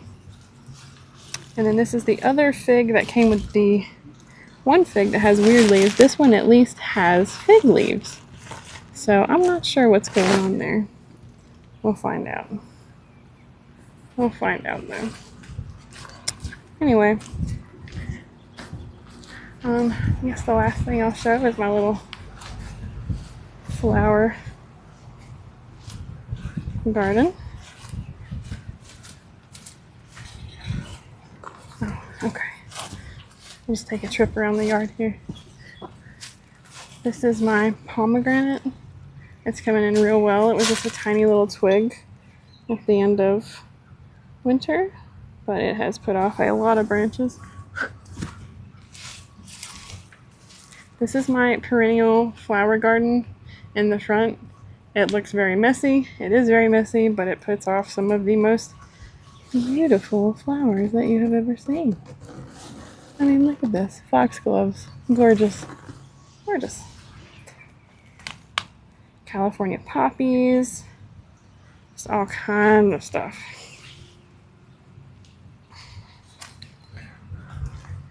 They're perennial, so I came out here once and scattered seeds, and now they'll just all grow back on their own. You know, look at those look at this freaking foxglove over here, man. What in the heck? I would pay top dollar for these. I was actually at Lowe's yesterday and saw these for sale for $16.98 each. That's crazy. But anyway. Another foxglove. Literally just took a pack of perennial seeds. I happen to have some. Scattered them in my front garden area, which didn't grow anything. It was basically filled with volcanic rocks. So scattered those, and there you go. They're growing up and they're spreading. I mean, they spread on their own. I didn't scatter any seeds hardly over here. And that has all spread across there over the last year and a half. So it's excellent. It's good stuff. Makes me very happy. And it's beautiful. Like when you turn the corner there, it just kind of catches you a little bit. This is a propagated pear that is finally putting on new growth. I accidentally propagated this pear. It was as a joke. I was trimming up my pear tree, my original first pear tree, and I shoved a branch that I trimmed off into the ground, And I think the next year he put off leaves, and I was like, what the heck, you know, no, not really, you know, no way. And then I moved it into a pot and then never planted it in the ground, so I thought it died again, but that wasn't actually the case, and it came back again. So now I have planted it into the ground finally. So, and it's finally putting off. So after I planted finally put off some new growth, so I think we're good to go. That's gonna be another front yard pear. The last thing that I want to show you is, I guess, just my propagation area. I totally breezed right by that, so let me head back that way.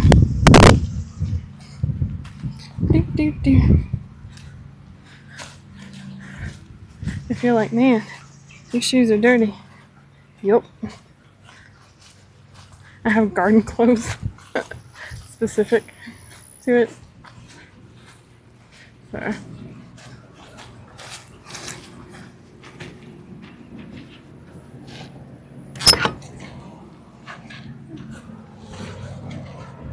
Shut this up. Tiny strawberry. Oh, let's get this side of the tree walkway. I love it. I love it both ways. I love it both ways. That's one way. And then you walk up, and we still have to make the gate, but you're going to walk up towards the gate right there. So if you can picture that in your mind. And then I'm have an orange tree that I'm going to be planting right here to finish this way, and then I'm going to propagate another one and plant it on the other side so that I can have 2 orange trees flanking. It's a final look idea, right? And then you're going to walk down, isn't it gorgeous? This way, down a path to the asparagus bed and blackberry bed over on this side, on the end down there. And then the path will be like stone. We're going to take concrete, a mold, and pour concrete and make like a stone pathway going all the way down. So I love my tree area, and I plan on planting many, many more than that out, you know, in the rest of the yard, because there's plenty of yard to plant stuff in. I just picked this as my garden area because we have a ton of deer, and I can at least stop them from getting into here, because I can't stop them from getting to the yard at all. I tried. Okay. The last thing is my propagation area, which is down here.